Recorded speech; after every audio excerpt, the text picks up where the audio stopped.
everybody? Welcome to the Tuesday show. I am joined once again by Mr. Ultra David, Mr. Tubaware, and Mr. Nathan the Cat. How's everybody going out there? I'm doing great now that I get to see Mr. Nathan the Cat. Oh, look at that guy. That's a good Nathan. That's a good Nathan. That's right. I forgot. I'm sorry. Let me redo that again. This is David Fartfacington Graham and Tubaware. There you go. That's right. That's been my middle name since before I was born. What about you, Tobo? What about my middle name? What's your middle name? It's actually, funny enough, also Fartfacington. No way! I never tried another Fartfacington. That's amazing. I know, it's wild, right? Especially middle name. Like, personally, I would have stayed that's their first name. Like, are you the guys who keep buying all of the Fartfacington license plates at Itchy and Scratchy Land? Absolutely. Actually, my name is Fartfacingtonville. It's very different. Okay. We're going to be talking about this stuff on this side of the screen that my hand is hopefully pointing to. That will be Guilty Gear StrIVe. There's a lot to talk about there. A lot of news that's happening. We're going to be talking about Nathan the Cat, as well as Street Fighter V's Winter Update, which will be this week. We'll talk about what we'd like to see and what we expect to see. We'll talk about some SNK news. There's more. They've been making the news, and they've made it again. We have a guest this week named Maximilian. You may have heard of him before. He runs an internet stream and has been doing an internet YouTube program for quite a while. We're trying to help about that stuff, as well as Twitch Rivals, which I guess he had something to do with. We're trying to help increase Max's popularity by bringing him onto the show. Gotta help a little guy out. Exactly. Give him the Ultra Gen boost. Yep. We'll talk about 5-5 matchup topics. We got some fun ones in the oven. We'll see which ones we end up with. I actually don't know, because last time I checked, 3 of them were tied. Oh, so dang. I don't know what Okay. we're gonna end up with. There's a lot. It's going to be a last-minute decision here. If you can vote, and anybody who's subscribed to this YouTube on Twitch or on Patreon can vote, so check it out if you're curious. We sent an email out about that. We also have other game community news to talk about. There are a couple tournaments to discuss. There's some upcoming stuff. We want to give some shout-outs to upcoming community events, and then we'll do our mailbag where we talk about whatever you guys send. My favorite part. But let's start by talking about Guilty Gear StrIVe, which you have spelled correctly with the 4 in Roman numerals right there. Good work. Did you see, like, there was a tweet out there that said that every time the Super Bowl comes around, that the amount of people Googling Roman numerals spikes every year? Yeah. I guess I'm not really surprised. That's great. So Guilty Gear StrIVe has some stuff. There's some stuff to talk about in Guilty Gear StrIVe. First of all, there's going to be an open beta test. We knew that, I guess, but let's give the details that that's going to go live for everybody on February 18th at 7 p.m. And then it will end on the 21st, just before 7 a.m. But if you pre-order it digitally, then you will be able to get that stuff a day early. You can log in February 17th at 7 p.m. Pacific time. Dude. So this is coming up soon. It's going to have training mode available. Yeah, It's that's decent. going to have training mode available. Whenever one of these betas comes out and it doesn't have training, which is basically always, we're always like, but they should have it. Like, why don't they do it, right? And we're always like kind of mad about it.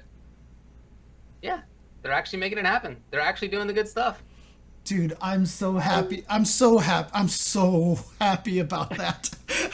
I mean, I'm happy about it too, but I'm actually surprised that they're doing that. Yeah. Like, I understand why fighting game devs wouldn't want to do that in their beta.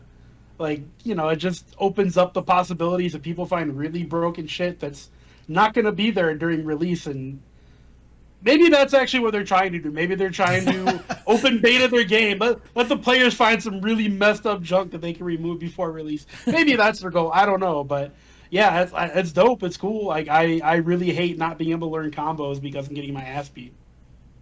Yeah.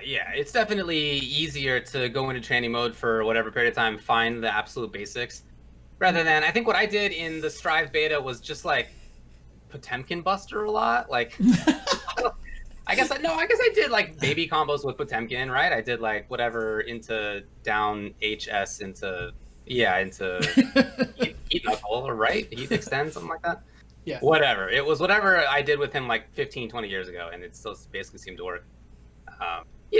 But as far as I tried to play Axel for a little bit, I didn't know what I was doing, right? I was picking up this character. He had all these far normals and some that weren't so far, and I didn't know anything about his combos or what his special moves were, so it didn't go great. I'm very interested to have more time to look into that kind of stuff this time. Yeah.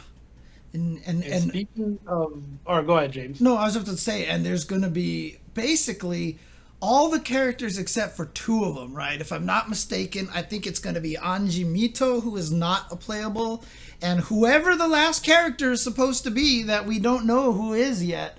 So, but outside of that, I think everybody is going to be playable. So we're actually going to be able to try out all the characters. And like you said, you played Axel, but clearly Axel has new moves and stuff like that. So there's definitely a lot more stuff to explore in this version. Clearly he does. Yeah, let's talk about the videos that they've been putting out, right? So they've put out quite a bit of footage. They've put out Axel versus Zato, Kai versus Nagoriyuki, Soul versus Zato, Soul versus Nagoriyuki, Kai versus Giovanna, and Axel versus Ramlethal. Those are the ones that I've seen so far. Have you guys taken a gander at these? I've watched all of them multiple times over. I have not had a chance to watch them. I've seen a lot of highlights and stuff like that. I had planned to watch them on a stream, but I've been distracted by lots of other random things. So I have not had a chance, but I plan to watch them on stream probably like on Friday or something like that. So. Okay, cool. Well, I watched them a bunch too. So as a non-Guilty Gear fanatic, as a person who is not a Guilty Gear head, how does it look to you so far? I think it's pretty sick, to be honest. Yeah, this game looks OD. I'm super excited for it. Yeah, you're right. I'm not coming into this as somebody who's got a lot of experience with gear. Again, the last time I played a Gear game seriously was XX in, I don't know, 1805. Like, it was forever ago. So I had Xrd, like, I've put in 10 hours, not 1,000, right? Right. Like, almost no time compared to other people. So I just don't have that much experience. For me, I enjoyed the beta, and I'm watching the stuff, and I think it's pretty interesting. I can imagine, I guess, like, how I feel the differences are the times that I've watched, the XX series games, or the times that I've watched Xrd. Like, this looks to me like it is less airborne, I would say, at least the way that people are playing. But I'm not put off by that. That's not a big deal. If it were airborne, that would be cool with me too. I'm just kind of coming at this at an angle of like, whatever. Let's have fun and play the video game, I guess. We'll see if I like it. Mm-hmm. What about you, Brock? Yeah, I mean, pretty much everything you said. I agree with. I think the game looks super fun. I like that you can get pretty big damage, but not insurmountable damage from what look like simple combos. I mean, maybe there's something I'm missing, but it didn't look like those Nagoriyuki 6-hit combos that did 50% were too hard. So I'm excited about that, man. I'm too old to like learn 75-hit combos. Like I legit don't have time. I do this, I stream, I work 40 hours a week. Like, it's interesting because I don't have time.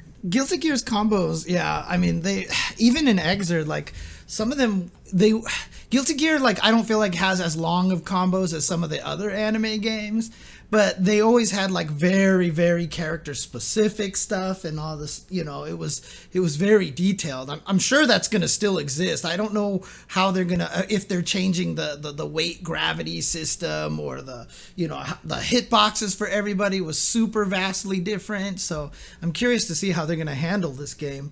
But from what I had heard, like obviously during the beta, the damage was silly, right? I mean, like you had Potemkin doing 90% damage to Chip on like one pot buster or something like that. Kill him in 2 pot busters, baby. Did it look the same? I mean, no. The damage. I mean, the damage is still there, but it's not It wasn't like it was in the beta where May would do 4 dolphins in a row and you were dead. It looks to me like maybe they just upped risk. Like maybe the scaling is just a lot stricter now than it was before. But either way, you're definitely not dying. You're not taking 90% in a combo, like a normal combo. You're not going to take 90%. We also haven't seen Potemkin or Chip in this, and that matchup is always like Potemkin busters deal 1,000 damage to the Chip. Like it's always been like that, but this is just more extreme. So if he dies in 3 pot busters, like, that wouldn't be too out of the ordinary, right? That would be. I mean, that's Hugo versus Ibuki. That's Hugo versus Ibuki in Third Strike, right? So that's fine. Yeah. That's fine. And they did show they had Soul, and we got to see his command grab, and in the beta and early footage, that was doing like 50% almost. Yeah. 40 something percent. It was not doing that this time. So yeah, it still seems like it's high damage, but not as wild. And I think that's what we all kind of expected, right? I remember us talking about this when the beta was out and when that early footage was out, and we all just kind of recognized, I think, that it wasn't going to end up like that. It's going to be a high damage game. It's almost, right, that's how gear is.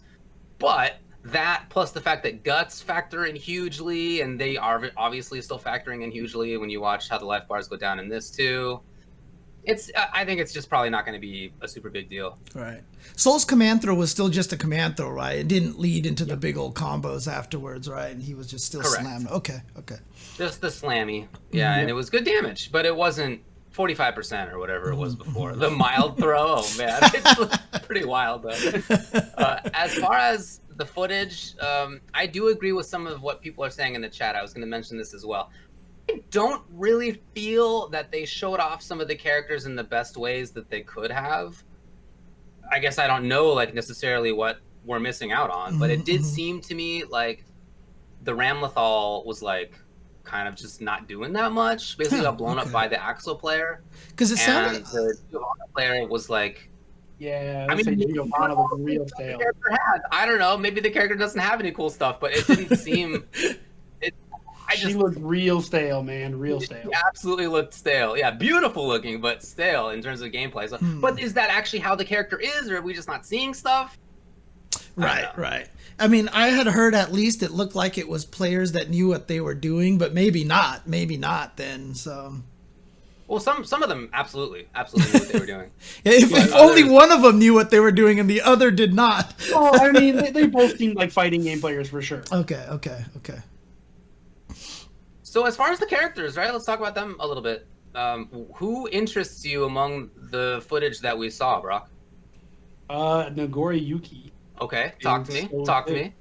Big. He reminds me of Ghost Rider from Marvel. Okay, that's what I think of when I see him with his big jump normals and his big mid-screen normals that go into special moves that can possibly whiff. Like the first thing I saw, like there's a point where he does. I'm assuming it's got to be heavy slash to solve bad guy. And he cancels the blocked heavy slash into a special attack, and the special attack whips and Saul Bad Guy punishes with super. Right. Hey, that's like Ghost Rider right away to me. Is big normal into special that just doesn't do shit. Yeah. So yeah, that's the vibes I get. But I mean, like in a good way though. Like it just the big normals are they appeal to me. I usually play characters like that, so I'm gonna try him out. Yeah, Max in the chat is even saying that he feels like that because you know how like what game is Mortal Kombat? Whenever they did the new character reveals, they would always kind of like choreograph a fight so that someone would show off their fatal blow and then it would end into their crushing blow and then it ends into the fatality and stuff. They always did like a good job showing stuff off, like more choreographed. So is that kind of what people feel like we should have seen more of, was like choreographed kind of things to showcase cooler aspects? Yeah, probably. Like that's really smart. It shows off the characters more. You know, it gives you an idea of their identity. But also I see the appeal of like just letting 2 top players play the game and here's a match you guys get to see now. Like I think there's an argument on both ends because maybe one gives you a reality that doesn't exist because they're forcing this is how you're going to play this character into people's minds. But yeah, I mean, I think the choreographed stuff is cool. Like the Mortal Kombat type trailers are really dope. I'm not really into either way. I think they can both be fine if they have somebody who's just a strong set of players playing, or if they have a whole choreographed situation. But I will say that I still don't really feel that like the Rams showed off. Like, it wasn't a great match to pick, even if it was just two strong players who were playing. Sorry about that. I don't know how that happened. I definitely did not click on that. Anyways, sorry. Go for it. So it's just one game, right? They probably had to pick from, you know, a set of just a couple of matches per set of characters. So whatever. It's not that big of a deal. Ultimately, so we're gonna get access to the beta in like a week and a half. So kind of like not that big of a deal. We'll be able to see a lot of all these characters very soon. But as far as Nagoriyuki goes, what do you think about how his blood meter works now? It looks like he had, like, once it hits 100%, it pops no matter what, right? Yeah, that's what it looks like to me, and that's scary. That's something that I'm just like, I don't know if I want to play him now, because now I have to think about this meter that if I don't manage properly, I'm gonna get punished for big damage. That's real spooky. Like, there was that one time when he was comboing, I think it was Soul in the corner, and mid combo it popped to full, and then as soon as that happened, he couldn't continue or anything. He was just forced to like come, land and then do whatever the animation is. I mean, that sounds very Guilty Gear to me, to be honest with you, and I think that's kind of sick. So, like, I think it's kind of cool. I'm not opposed to it, and it also just slowly increases. Not even that slowly, to be honest. It goes up pretty quickly. So it's not just that you're activating it through specials, which is how I thought it worked before. Mm-hmm. But now it seems like he's just kind of standing, just walking around, and then it's going up. How does it go down? Well, I guess I'm not really sure about that. Yeah, I'm not really sure, man. I can definitely tell you that once it went to full, it started going down. Okay, interesting. So it almost looks like he has to have it pop at one point. Oh, you have to do the grab to make it go down. Okay, I see. Interesting. By landing normal specifically on block, not on hit. Wow. Interesting. What a game. What a game. That's cool. Weird. But that's cool. I think that's a cool idea. It's gonna make you do weird choices. Look, right? I'm as the biggest on it. Guilty Gear fan probably here amongst the three of us, though I haven't seen the footage. Right. There's no possible. But like, I think Guilty Gear has always come up with like some of the sickest mechanics, dude. Like the way that they designed a lot of their characters, I think is really cool. So, I mean, obviously, like Zappa and ABBA are going to be characters that are on the completely high end of the craziness factor. Sure. But I love that stuff. So. Yeah. Okay, so it might just be a sword in general that makes it go down. Okay. And it seems like only doing special cancel, so a special into a special is what makes the meter really go up. Yeah. So you could probably manage it to that you never pop, but also I want to go berserk on people. It's so sick. And he's so cool looking. The mask is on and off. It's so cool. But I mean, that's probably the only one of the things holding him back, right? Because I mean, if he has these big old normals that outrange everybody, you got to give him a weakness. But he doesn't have a double jump or an air dash. Well, okay. So his mobility is already restrained compared to other characters. Mm-hmm. Okay. I don't know. We'll see. Definitely sounds. I mean, his design is incredible. Right. Like the dope is looking. It definitely sounds very Hakumen to me. From. It is. It is Hakumen. So that's another reason. Probably. Did you just say that? You said that BlazBlue was better than Guilty Gear. Was that what you just said? No, I said that's why I played BlazBlue, the inferior game to Guilty Gear. Oh, wow. What a position. We're moving on from that one. I really liked Axel. Nobody's surprised about that. I thought he looked sick. But also the person who was playing Axel seemed like they knew what was up, which was cool. The time stop is so dope. Dude, so he's got this install super, right? Yeah, he's got this install super that once you activate it, he can then stop time. And he stops time for a good, couple human seconds. Like enough time for him to be 3/4 screen, pop it, Ramlethal's whiffing something. He runs all the way up and presses, I think, heavy slash, if I recall correctly. So he's got plenty of time to make things happen, and that's very interesting. It sounds like there's no way this can't be broken. I'm really curious to see like how it's gonna play out in actual matches, because I've definitely seen some highlight footage. Shout outs to High Fight. High Fight's been putting out a lot of little footage here. That's mostly of what I've seen so far, and yeah, it looks like how is this going like. someone throws a fireball from across the screen, time stop, and then go kill them, you know? Well, like, he's not already installed the super, so it's like you know that he has it ready to go. Oh, right. It's an Okay. install. Okay. And it didn't have a graphical bar with it like going down. See, I don't know that you know specifically, but he is like he has purple flames, so you can see that he's got it. I don't know how long that's gonna last. I guess we'll find out. It looked like infinite. If there's no meter, It looked like a long time. Infinite? I mean, it's probably not. I don't know. It's Guilty Gear. Why not? It could be infinite. Yeah, it's Guilty Gear. Why would I just have it? Who knows? Who knows? We'll find out. We'll find out. But as far as I mean, it does seem really strong. Is it gravity squeeze that just hits everywhere, or is it like is there like a hitbox where it's like don't be here at that I hope moment? it just everything freezes. It doesn't everywhere on screen. That's I hope. I mean, I hope so want it to too. be super broken. I think that'd be so sick. Apparently, really I guess what you need 50 tension to activate it, and then 50 tension to pop it as well.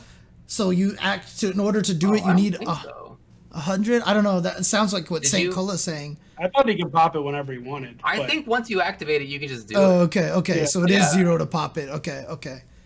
Gotcha. Yeah. Yeah, okay, that's what it He's is. already giving them ideas on ways to nerf it. No, nerf it. He looks so cool, dude. Axel looks so sick. What a cool character. What if two axles activated at the same time? Like on the same frame. Yeah, double dial handcuffs. It's like when Sub-Zeros freeze each other. That's the same deal. Yeah. Just fall down. Fall over. Whatever. So I mean, that's who I'm most looking forward to in this. I don't. Again, probably not a surprise. He's Dalsum with a full screen command grab, so why not? But I do think that looks really cool as well. Very excited about that. Talk about Kai has install. He does. He's a dragon install. Yeah. What the? He does. I've read tweets that have said, according to the lore, it makes sense. Yeah. That he has this. Like it's not like out of left field. But for me, it's out of left field because why would Kai have the dragon install now? I don't know. Does it change the background music? That's the question. Does Kai's dragon install change the background music? Does he get his own install music like Soul does? That's the main question. I didn't pay attention to it. They said it. I didn't notice. Wait, someone said it does, but most people said it does not. So there you go. Man. I have not watched any videos yet. I haven't had a chance yet. For a number of reasons. But on Friday, I'm going to sit down and watch them all on stream. So I'm going to do it. So. As far as the other stuff that we saw, let's talk about maybe Giovanna. So this character is one of the new ones. And she's got that ghost dog or whatever. Mm-hmm. She looks... Just to look at her animations, I think are super sick. Like, she looks so cool. The way that she's animated is just beautiful. She's like so flowy, and the dog is around her constantly, and I just think it looks awesome. She looks so boring in the context of this game. Everybody else is doing all this wild stuff, and she's got this ghost dog, right? Like, but the ghost dog isn't like something that she uses in most of her moves, it seems.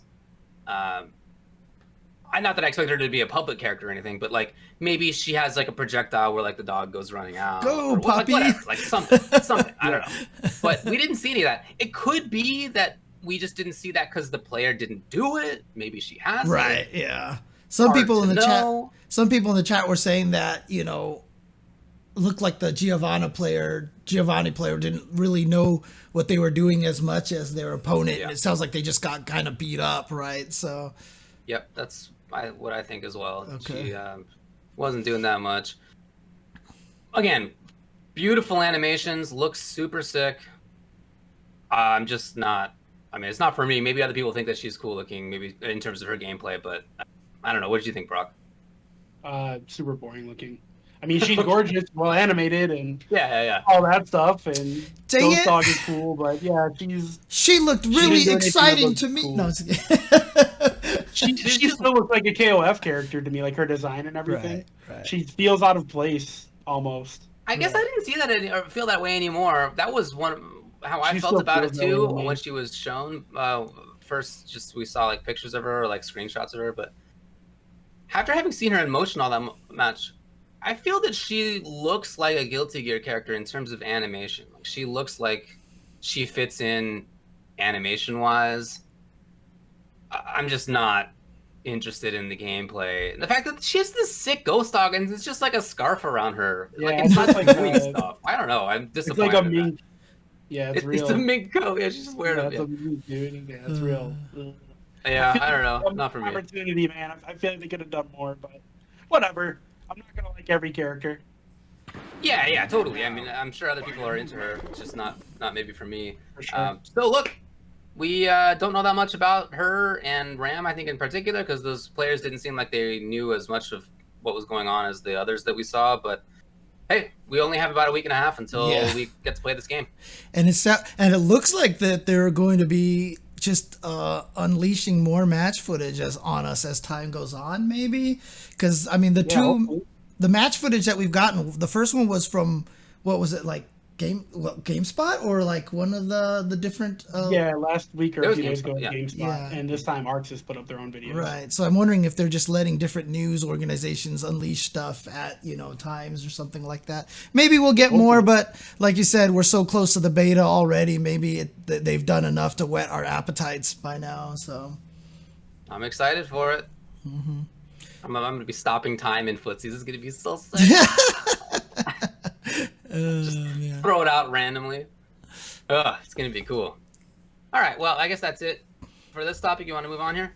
Sure. Yeah, we're way past time. I didn't even notice. You should have called it out, dude. No, we should have. It's always me that calls it out. I feel like call it out. No. Actually, it got to 0 seconds, and then I popped Axel's super. We're fine. We're actually fine. Okay, it's okay. It's okay. All right. All right. Let's move on to the next one here. We got Street Fighter V's Winter Update coming soon. Yeah. In fact, in just a couple of days, this will be on Thursday at 9 a.m. Pacific time. Currently Tuesday, as you all know, on the Tuesday show. We know at least some stuff about it. They're going to be talking about Dan. They're going to be talking about Rose. They'll be talking about balance changes and new mechanics. Unknown, like how detailed any of these things will be, how long it will be, all this sort of stuff. But we also know that Steve Aoki is going to be in it somehow. He's going to be involved. And that was exactly my response. And I saw that on my Twitter feed when it popped up. I was just like, did one of these. Like, okay, well. We know that Washige, the battle director, will be joining them. Nice. So it sounds to me like it's a big deal. Right. It sounds to me like it's a big production. Because they wouldn't get Steve Aoki to be on there if it was like he was on there for 10 seconds out of a 5-minute video, right? Like, this is something that's going to be more involved. Steve Aoki shows up. Yeah, what the devs decided to do was to implement. It's like, what are you doing? I would actually tune in for that, for sure. See Steve Aoki go through patch notes. That's a good stream. Dude, if he could make a mix of like the patch notes, like standing strong will hit faster, There you go. That's actually how Capcom patch notes usually read. So yep. I wouldn't be too far off, man. Yeah. So, look, we don't know, again, super much about it. We just know that they will be talking about these general categories.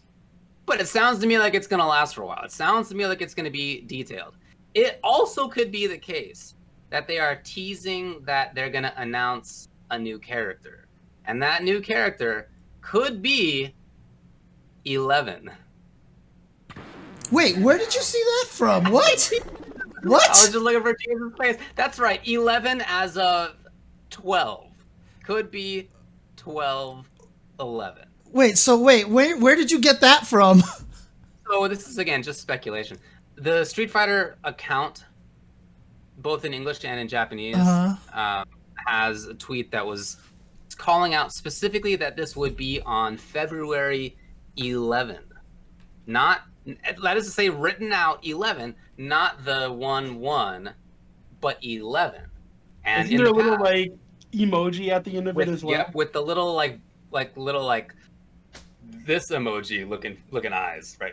Like with 11. So maybe, and this is also a character that they've shown off. You know how they've done those like expanded universe characters? I don't know what they call it exactly, but they the cards or whatever. Yeah, right. And 11 was one of those. 11 was one of those. You mean 12 was one of those? No, I mean 11 was. 11 was one. Yeah, there's a bunch of characters that have never been playable that have been on those cards. In 11, he looks like a hammerhead shark. Yeah, He looks real funky stupid. looking. Well, look, I'll tell stupid. you this much. They actually managed to somehow turn Dalsum and Blanca into interesting characters. So I'll give it to them. Maybe they could actually make the pre-12 an interesting character, because 12 was definitely like the worst Street Fighter character ever created in any fighting game. So, Oof. James, BlazBlue is better than Guilty Gear. and 12 is the worst Street Fighter character in the history of Street Fighter. There's a lot of real bad characters. And 12 in the history of Street Fighter. Man. And 12 That's is a clearly big by far the worst. I will say that if the final character is named 11 and it's related to 12, then I hope it's just as bottom tier as 12 was, because holy shit, what a terrible idea. How dare you? Why? No, nobody wants that. Nobody wants that. Nobody. Who asked for that? I've Show actually me one poll where 11, the character, was placed 11th place or higher. There isn't one. Okay. The only place that happened is when someone put that poll by mistake on the Stranger Things subreddit. But outside of that, like, I don't think that this would ever... Yeah, you're right. Nobody has ever voted for this character. I voted for this character. I've specifically been on this program on the Tuesday show. I have said 12 is one of the characters that I'd like to see. But if it's not actually 12, I would just want to see a character who has those moves. I want to see a character who has air dash. I want to see a character who has X needle. I want to see that kind of stuff, even if it's not actually 12. So 11, in fact, perfectly fits what I would be looking for here. Perfectly fits. I would be so excited. And in addition to that, maybe this would be the last character, right? So maybe kind of end of life development situation. They put in a character who just like morphs into the opponent, like a Shang Tsung kind of situation, right? To save some kind of money on the animation budget. That's actually a really good point, because by saving 11 as the last character, that would be a very, very efficient way, honestly, to announce that Street Fighter V is dead. I got. Pretty strong. Pretty strong. Man. Look, Yeah, I hope that that's not what they do.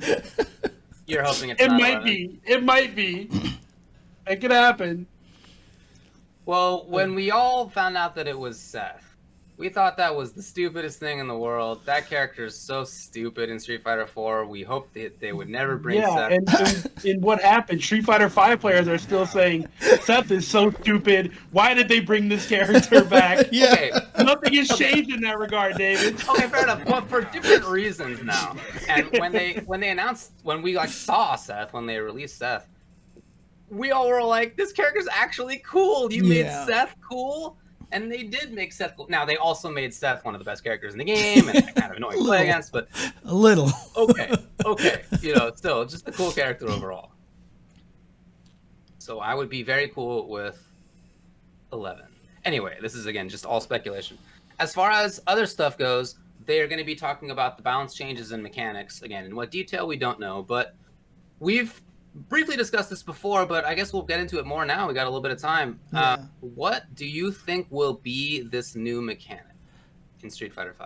So I just want to start by saying, like, I just don't think it's going to be anything crazy. Like, I can't imagine them trying to throw this big of a loop this late in the game that can change the balance and everything like that so much. Second critical art is like what a lot of people are talking about, but there's not much to showcase or talk about that way, right? But if it was actually going to be a real mechanic, I mean, like a actual like game-changing mechanic, I really do hope that there is some new kind of defensive mechanic.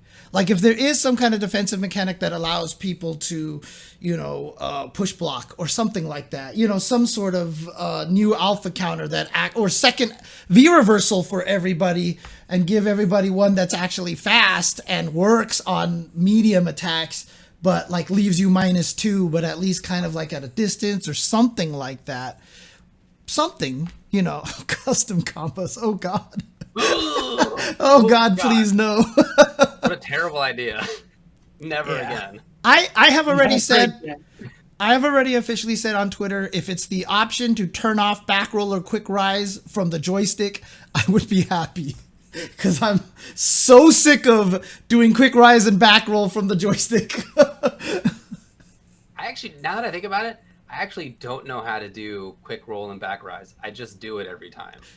But I'm trying to think right now, like, what's the command for that? I don't know. So there's 2 inputs: punches, 2 punches for quick rise or down, or 2 kicks or back for back roll. My problem is that I have this habit of always hitting down back in the air right before my opponent hits the ground. So a lot of times I'll be playing matches and I intend not to do either of them. And then my character gets up and I'm like, what? And I die.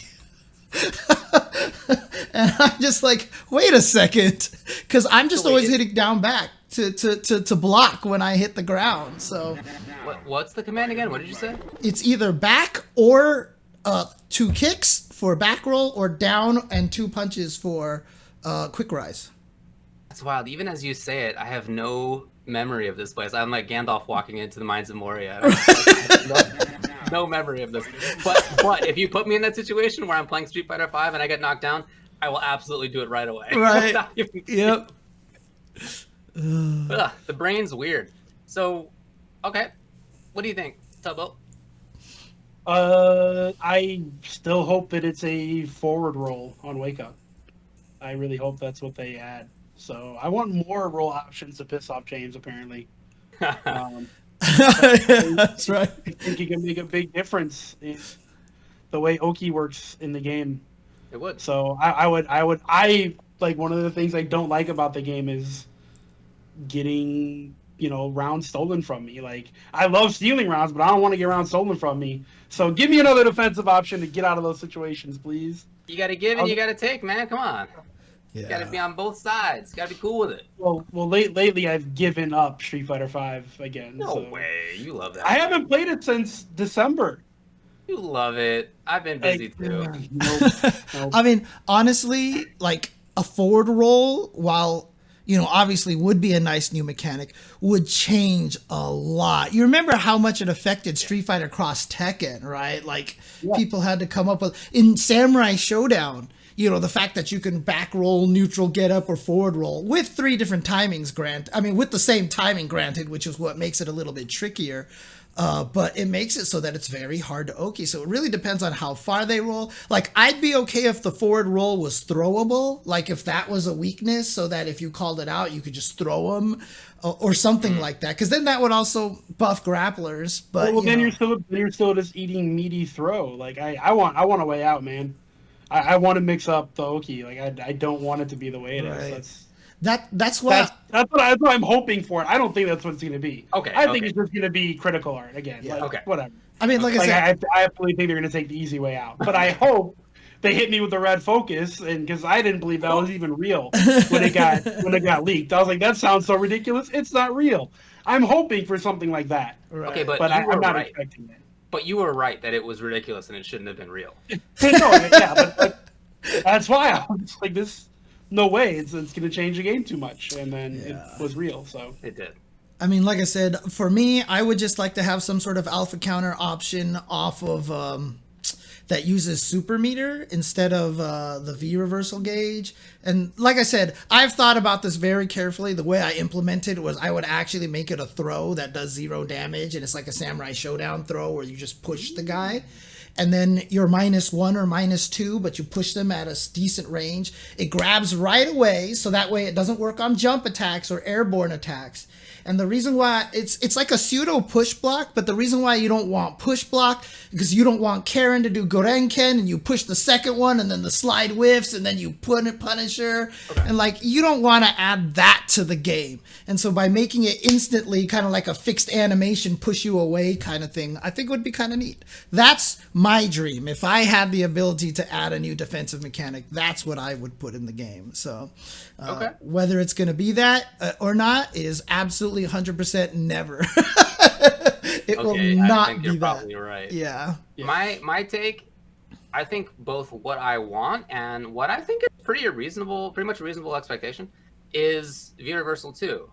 So you get to pick it on character select screen, and the way that V-Reversals work now, there are basically 3 types, right? There's the slower type that hits, then knocks down. There's the faster type that hits and doesn't knock down. And then there's the escape type, the like roll away or the Fang crab walk to the other side or whatever.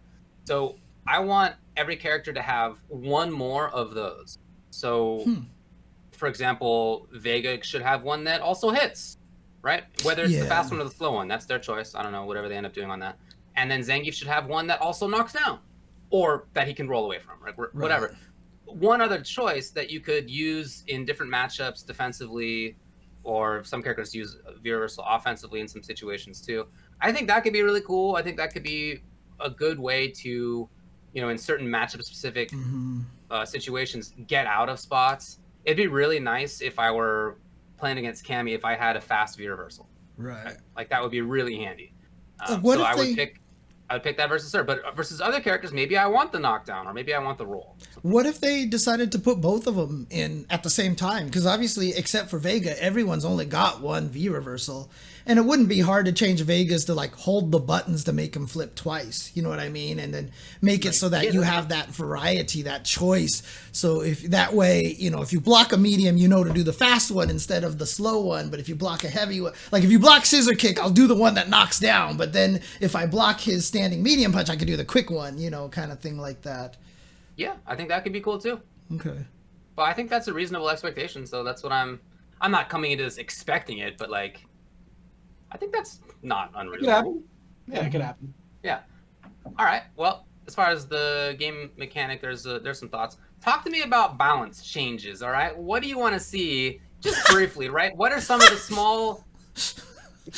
Yeah, this sounds like a long list coming out of James right now. You got a lot to say. 4 minutes No, and 45 actually, seconds. I've only got like 1 second say thing.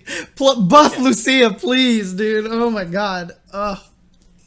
Dude, these middle upper tier players. I need Tubo to play Lucia. I need him to play Lucia, and then he could just be like, why does nothing work? Why is everything whiffing all the goddamn time? That's all I want to see. I wouldn't play a character like that, because if I felt that way, I would bail. Yeah. So, I mean, I'll just be like, this is stupid. Look, out. I'll tell you this right now. When the patch notes come out and they buff her V skill 2 so that it goes from being completely worthless to mostly pretty much worthless and do nothing else to her, I am definitely changing characters. Yeah, you probably should. 'Cause I expect maybe a couple of buffs here and there for her. I wouldn't expect a lot, to be honest. I think, we've already seen what seems like a nerf for Akuma, in the sense that he has a combo that no longer lands on the other side. Right. But maybe there's another thing in there. Seth probably has a couple of things. I imagine there's not a ton. I hope there's not a ton on that front. I just don't feel like that many characters need nerfs. But it'd be nice to see other characters get buffs. At this point, I don't expect them to do the nice thing for Fang and make Stand Roundhouse +2 or more. Like, there's things that people have been calling for since the beginning that they just have never done and probably won't do at this point. But for me, as far as Honda goes, I think Honda's in a really good spot. Yeah. I don't think he needs buffs or nerfs. I would like it if the window for hands were bigger, just quality of life stuff like that. Right. Nothing that's a significant change, but that just makes it easier to input like light kick into hands, or that makes it so that I can do 3 punch buttons hide them in the dash, then walk forward, and then the 4th punch button, and then I get hands in a kind of a weird situation. Okay. That kind of stuff would be cool that you can do in other games that you can't do in this one. Like, just honestly, like, not a lot. Talk to me about this. There's one nerf that I would like to see Honda get. Honestly, like, this is not even trolling. This is genuine here. Is that on whiff, the butt drop doesn't bounce, or doesn't autocorrect at least. So if you make it under it, he bounces back towards you, at least. I don't know. I guess it doesn't matter to me. Because it's like one of the hardest things to whiff punish. That move is impossible to whiff punish because you're so scared it's going to land on you. And then when it misses, it bounces all the way away and you can't hit it anymore. Like that is Well, maybe you can't hit it anymore with Lucia. okay. That's fair. Wait, That's fair. That's fair. normal. Definitely hit him. She's got her big fierce. It's like, Yeah, that's actually fair. I Low mean, range. I have a video recorded now of Akuma hitting me with standing medium punch, and which is +1 on block and bufferable. And Lucia's standing medium kick, crouching medium kick, and standing heavy punch are all whiffing at that exact same range. So, pretty sweet. yeah. Sounds like you should play a new character. Yeah. As far as that nerf goes, I guess it just doesn't matter. If they come out with that and that's the nerf, I just wouldn't care. Right. It's honestly not important to me. I would love it. Okay. Well, I just almost never do regular butt slam, so no big Yeah, EX all day. EX all day. I mean, absolutely even on right. the EX, make it so it doesn't bounce, right? So either one. But it always connects. Like, I never do EX in a way that doesn't... Right, connect. yeah. You're not just throwing it out there randomly. Not that big of a deal. I really think he's in a good spot, and I think most characters are like that. Yeah, I'd like some buffs to Nash, and some buffs to Alex, and some buffs to Ryu, and I feel Gil is underpowered, and there's a handful of characters like that. Yeah, sure, Lucia, a few. I want them basically balanced around, like, where, I don't know, maybe Rashid is. Like, I feel Rashid is bottom of top 5, or, you know, somewhere in top 10, certainly. That kind of character who's good. Very strong character. Cammy, Can do a lot of Chun-Li. stuff. Cammy, Chun-Li, Cammy, Karen. Chun-Li, that same kind of... Yeah. Yeah, exactly, that same kind of area. I think that's a great spot to bounce. So, like, a slight nerf here and there for Akuma and Seth and whoever else you think is one of the best. And then a little bit of a buff for a few other characters here and there. Really not anything major. That's my view. As far as Dan and Rose, I don't know what to say, right? There's just not that much info. We know we've seen some of Dan's normals. We haven't seen it all put together yet. I assume that a big part of the stream will be them explaining how that stuff works. I hope Rose has a command backdash that's invincible. That would actually be sick. I'd be on That board would with be- that. I want that. And they should just name it Luffy. That would be a sick idea. should just name it Luffy. Nobody else gets that, but she specifically, I'm on board. I think that's Yeah, cool. that's, I wanted to get that. Maybe just, like her V skill, but it's Sure. punishable like by big Her normals V or skill something. is the invincible backdash. That would be sick. Oh my That would be God. cool for it. I would laugh so much. I mean, that to me is like what I said about Seth. Like, he should steal powers like Rogue, and then they did it. Like, I would totally. Oh my God, I would love. I guess that. my fight's right that Claw kind of does have that in V skill too. Oh, That's a good point. Oh yeah, I guess it's true. But it's not. It's But, not. with Rose, it's like the It's the not legacy. one frame invincible though. Roses would have to be first frame invincibles. Yeah, absolutely. It has to work on wake up. All right, we're past time. Sorry, yeah, Moving I along. was paying attention to other stuff. Okay. More SNK news. Yeah, let's move on to the next one. More Snook news. We got some announcements for KOF 15. Iori Yagami is coming to KOF 15. Did you guys expect that one? Did you call that one? No Huh? way, Huh? Iori, no way. Did you call that one happening? But what's mostly interesting about putting Iori there is that it gives no information on anybody else, which is the trickiest part.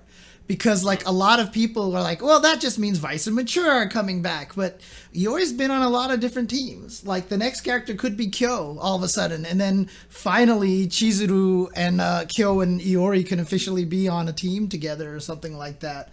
And there's a lot of different options coming off of Iori. And I thought he looked really cool, dude. I thought he looked super sick. I gotta say, I think that super looks actually super cool. Like the way that he's posing as he's there, and he like is laughing maniacally as Iori does, and there's a lot of personality in that super, and I think that to me, I'm happy about. How he's kind of like talking smack to you while he's holding your face in the floor. Yeah, he's holding your head down. Yeah, I think that's really cool. I liked his taunt. I mean, it's the same taunt that he's. Yeah, but it was good. It's good. It's good. Yeah, I think he looks That's cool. good I laugh. definitely think he looks cool. The Sacred Treasures team was a official canon team in '97. Okay, that's my bad then. So if they were officially a team in '97, okay. But Iori. yeah, I mean, he's a character that's going to be in the game. This is how I feel. You're not into it, No, huh? dude. The more I don't want to like shit on people's parade about the game. Like I know there's a lot of people excited for it, but the more I see of it, the less I am excited for it, and that sucks. Like usually it's the other way around. The more I see a fighting game, I'm like, oh, this might be cool. But I just like I don't know, man. First few trailers kind of ruined all hype I had, and the trailers aren't getting any better. So I don't know. Maybe in like a month they'll have a update and be like, hey, here's all the cool things in the game, and maybe I'll be excited for it again. But as of right now, it's like, okay, give me past all these weird trailers and give me some information. I mean, I feel like you're carrying over your pain from Samurai Showdown. Oh yeah, absolutely. Into That is like absolutely. There's a lot of you love. You love the there's game. a lot of resentment there, David. They would have to blow me away with KOF 15 to make me be like, all right, maybe SNK is doing the right stuff here. But you like the game. Sam Show or 15? Yeah, Sam Show. I really, really, really loved Sam Show. Yeah. I hear the past tense in your voice. I loved that game until they let us all down. Yeah. Wow. yeah. So, I mean, honestly, I had to let go. I can't support it. yeah. Honestly, the biggest concern for me is always just going to be net code. What's the net code? What's the net code? Yeah, And so still nothing on that. Still nothing on that. I'm so like, like that's how I feel right now. I'm not sure if there's more that like I don't want to get myself excited because I don't want to sit here and watch these trailers because like I think the game looks cool so far. I actually like the way it looks. I like the cell shaded look and everything like that, and I prefer that because it has a style to it. But if I get all hyped for it and then they'll be like, here's your delay based netcode, then I'll just be like, then I don't even know what to do. You know what game does not have just delay-based netcode is KOF 2K2 which has a rollback netcode and is out digitally for $14.99 on the PlayStation 4. Yeah, it's been out on Steam, right? This is just the PlayStation 4 release of it. Yeah. Mm-hmm. Yep. Yeah, console release. Correct. And there's also going to be a physical collector's edition coming in springtime. That's true. Yeah.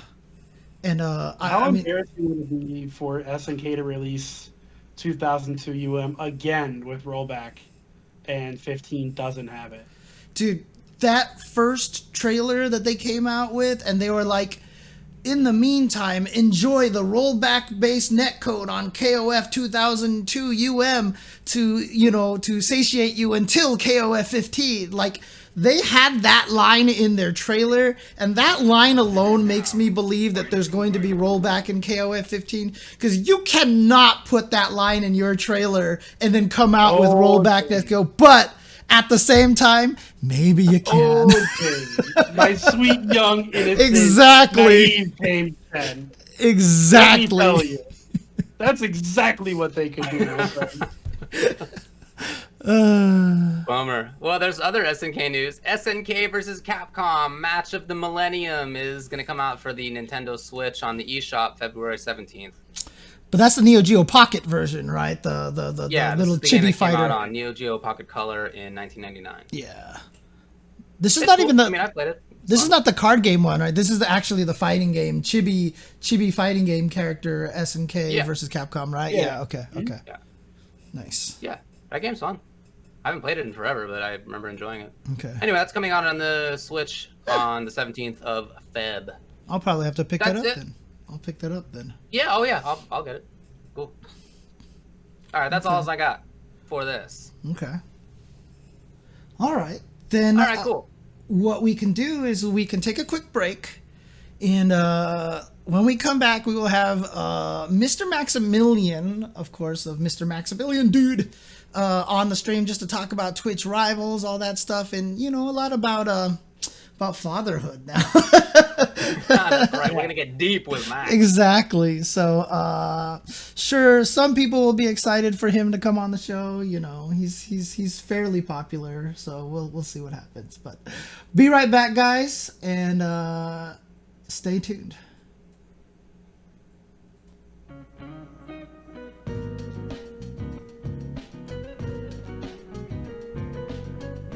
What's up, man? Hey, yo. What's up, guys? What's going on, Max? Thanks for coming on, by the way. Yeah, no problem. Ooh, So, you can hear the nice chill music here. I'm going to try to make sure I don't get any echo. If you guys can hear your voices, let me know. I'm doing my best not to put on headphones. oh, it's all good, man. Nope. Take Sounds some, good. man. Nothing. I was just about to ask you how you're doing, but we'll save that for the stream. Yeah, no talking until the stream, all right?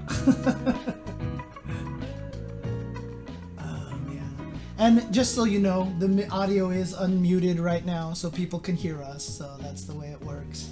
So if you want to say hi to people before officially jumping on, you're absolutely welcome to, Max. Okay, yeah, so they didn't hear all that really terrible stuff I had to say about their mothers. Yeah, exactly. They already. Oh, each of them individually. Yeah, you know them all personally. It's weird. Oh, wow.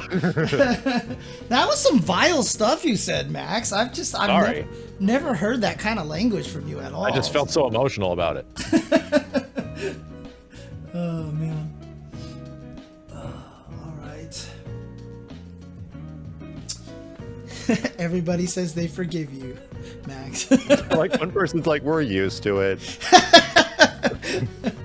Nice. Oh man. Shout out to my wife who actually did my hair before the show. She did a whole set of curlers and a whole bunch of business, and I kind of thought it was going to be more obvious on stream, but kind of not. And then nothing. It's kind of not that obvious, actually. David, are you upset that no one noticed your new hair? I'm a little upset.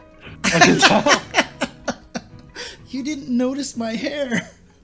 How dare all of you? Yeah. I'll get that like a week later after getting a haircut, and someone's like, wait a minute. Oh yeah, One person. usually when I get a haircut, it'll take my wife a week to notice. She'll be like, "Hey, what happened to your hair?" Like a week later.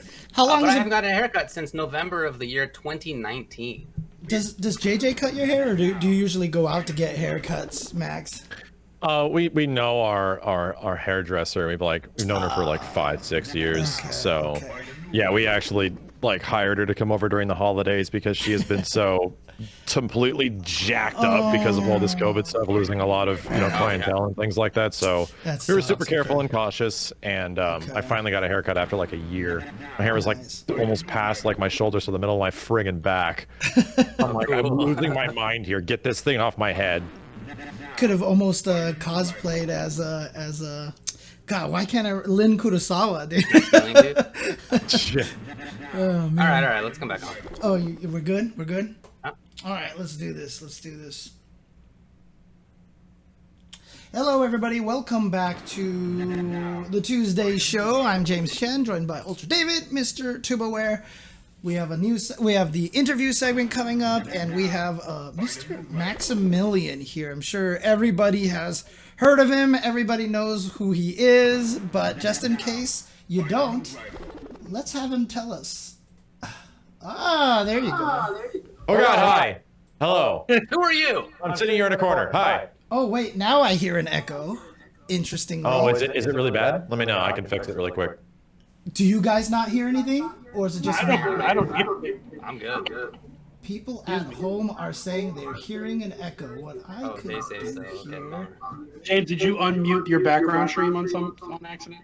No, it would, Big be, ass echo. it would be a lot later if it was, so...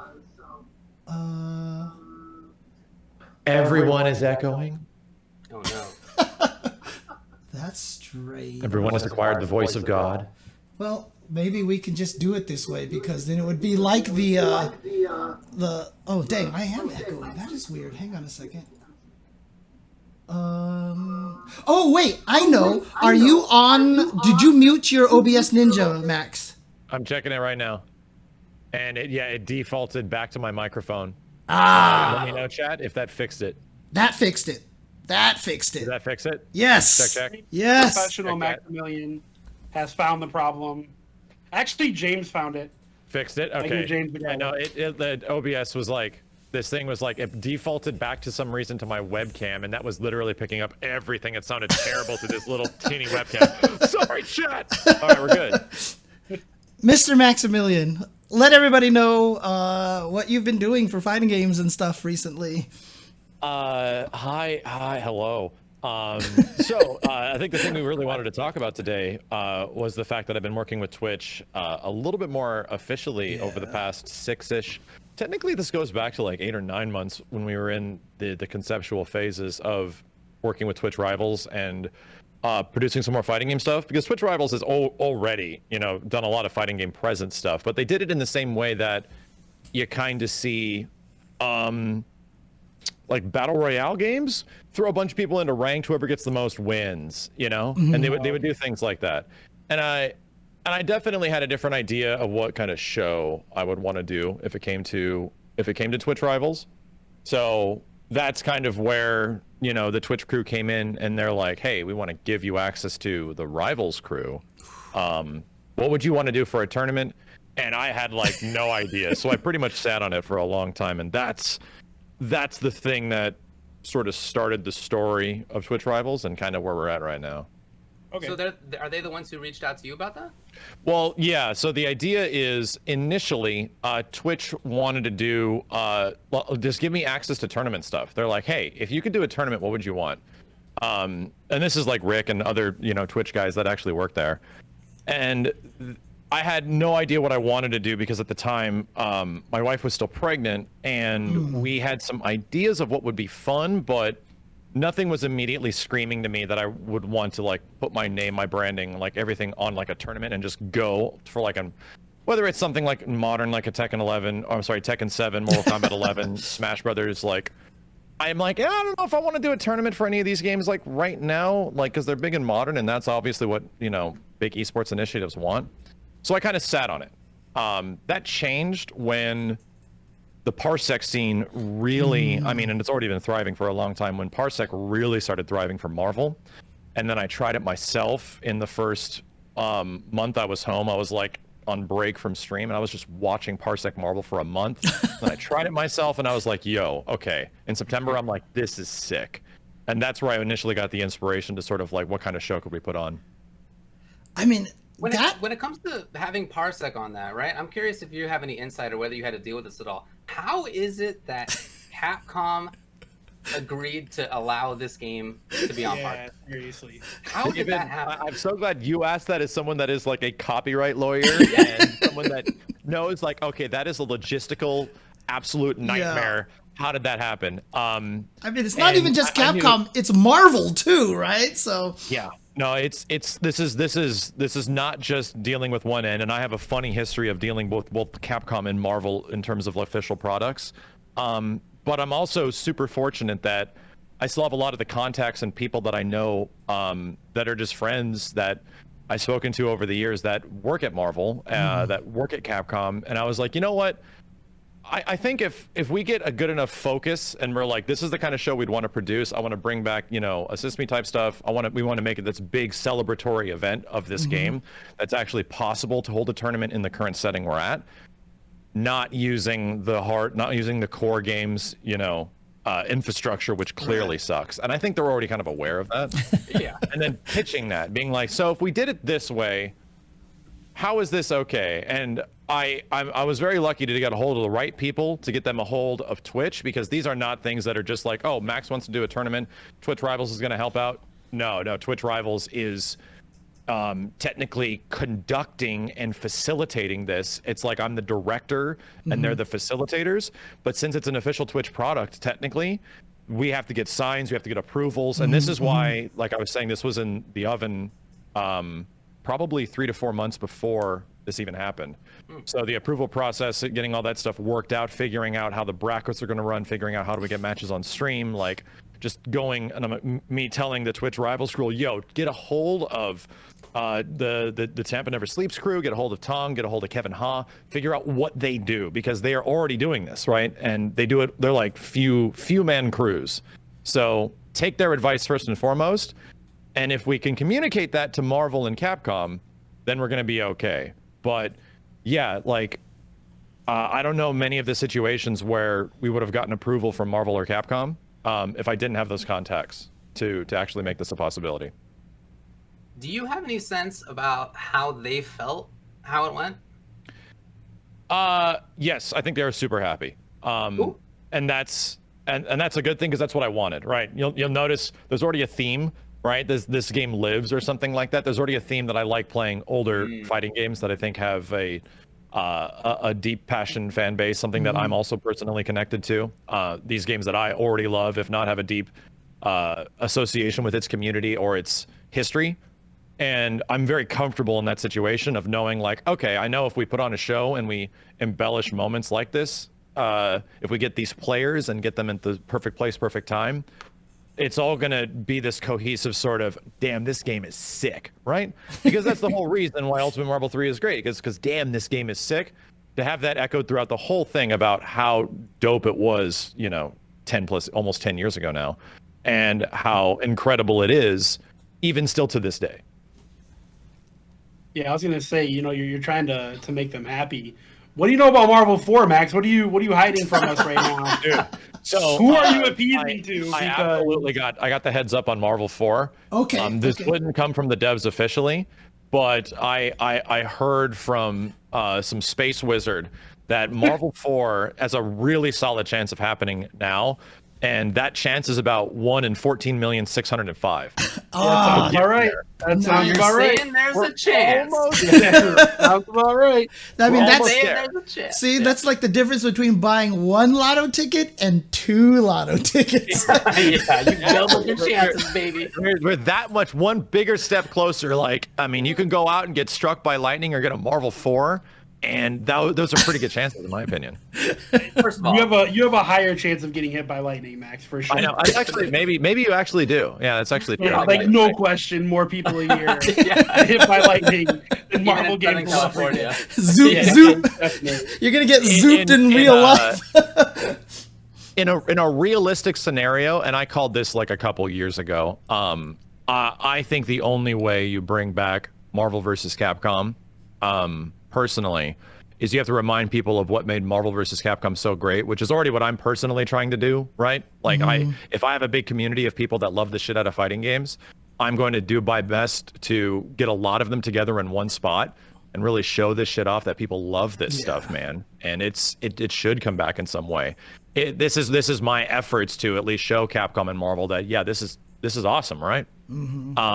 But in ways, if Marvel was to come back in some way, I think you have to bring back Marvel 2. You have to remind people of what they loved about Marvel vs. Capcom, because the last iteration clearly didn't make everybody happy.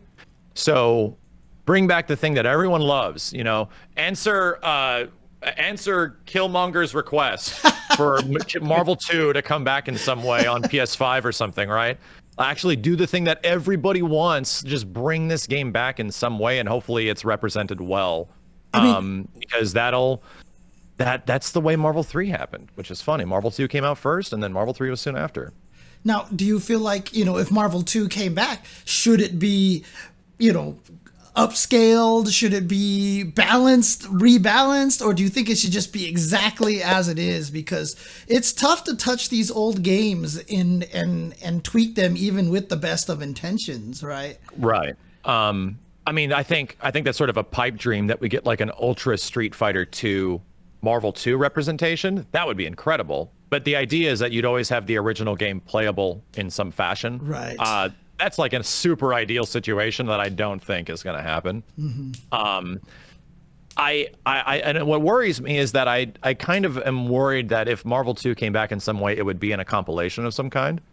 And it would essentially be handled by the exact same team that did Street Fighter 30th anniversary. And that's it's exciting and worrying for different reasons. It's exciting because that would be a great package, right? That's a ton of games that are sick, that are all in one place, that might play online in some way. Maybe not all the ones that you want to play online. It would have a bunch of collectible stuff and unlockables, right? That would be dope. However, for anyone that played a lot of those classic Street Fighter games from the Anniversary Collection, it's pretty clear the Anniversary Collection is much more of a...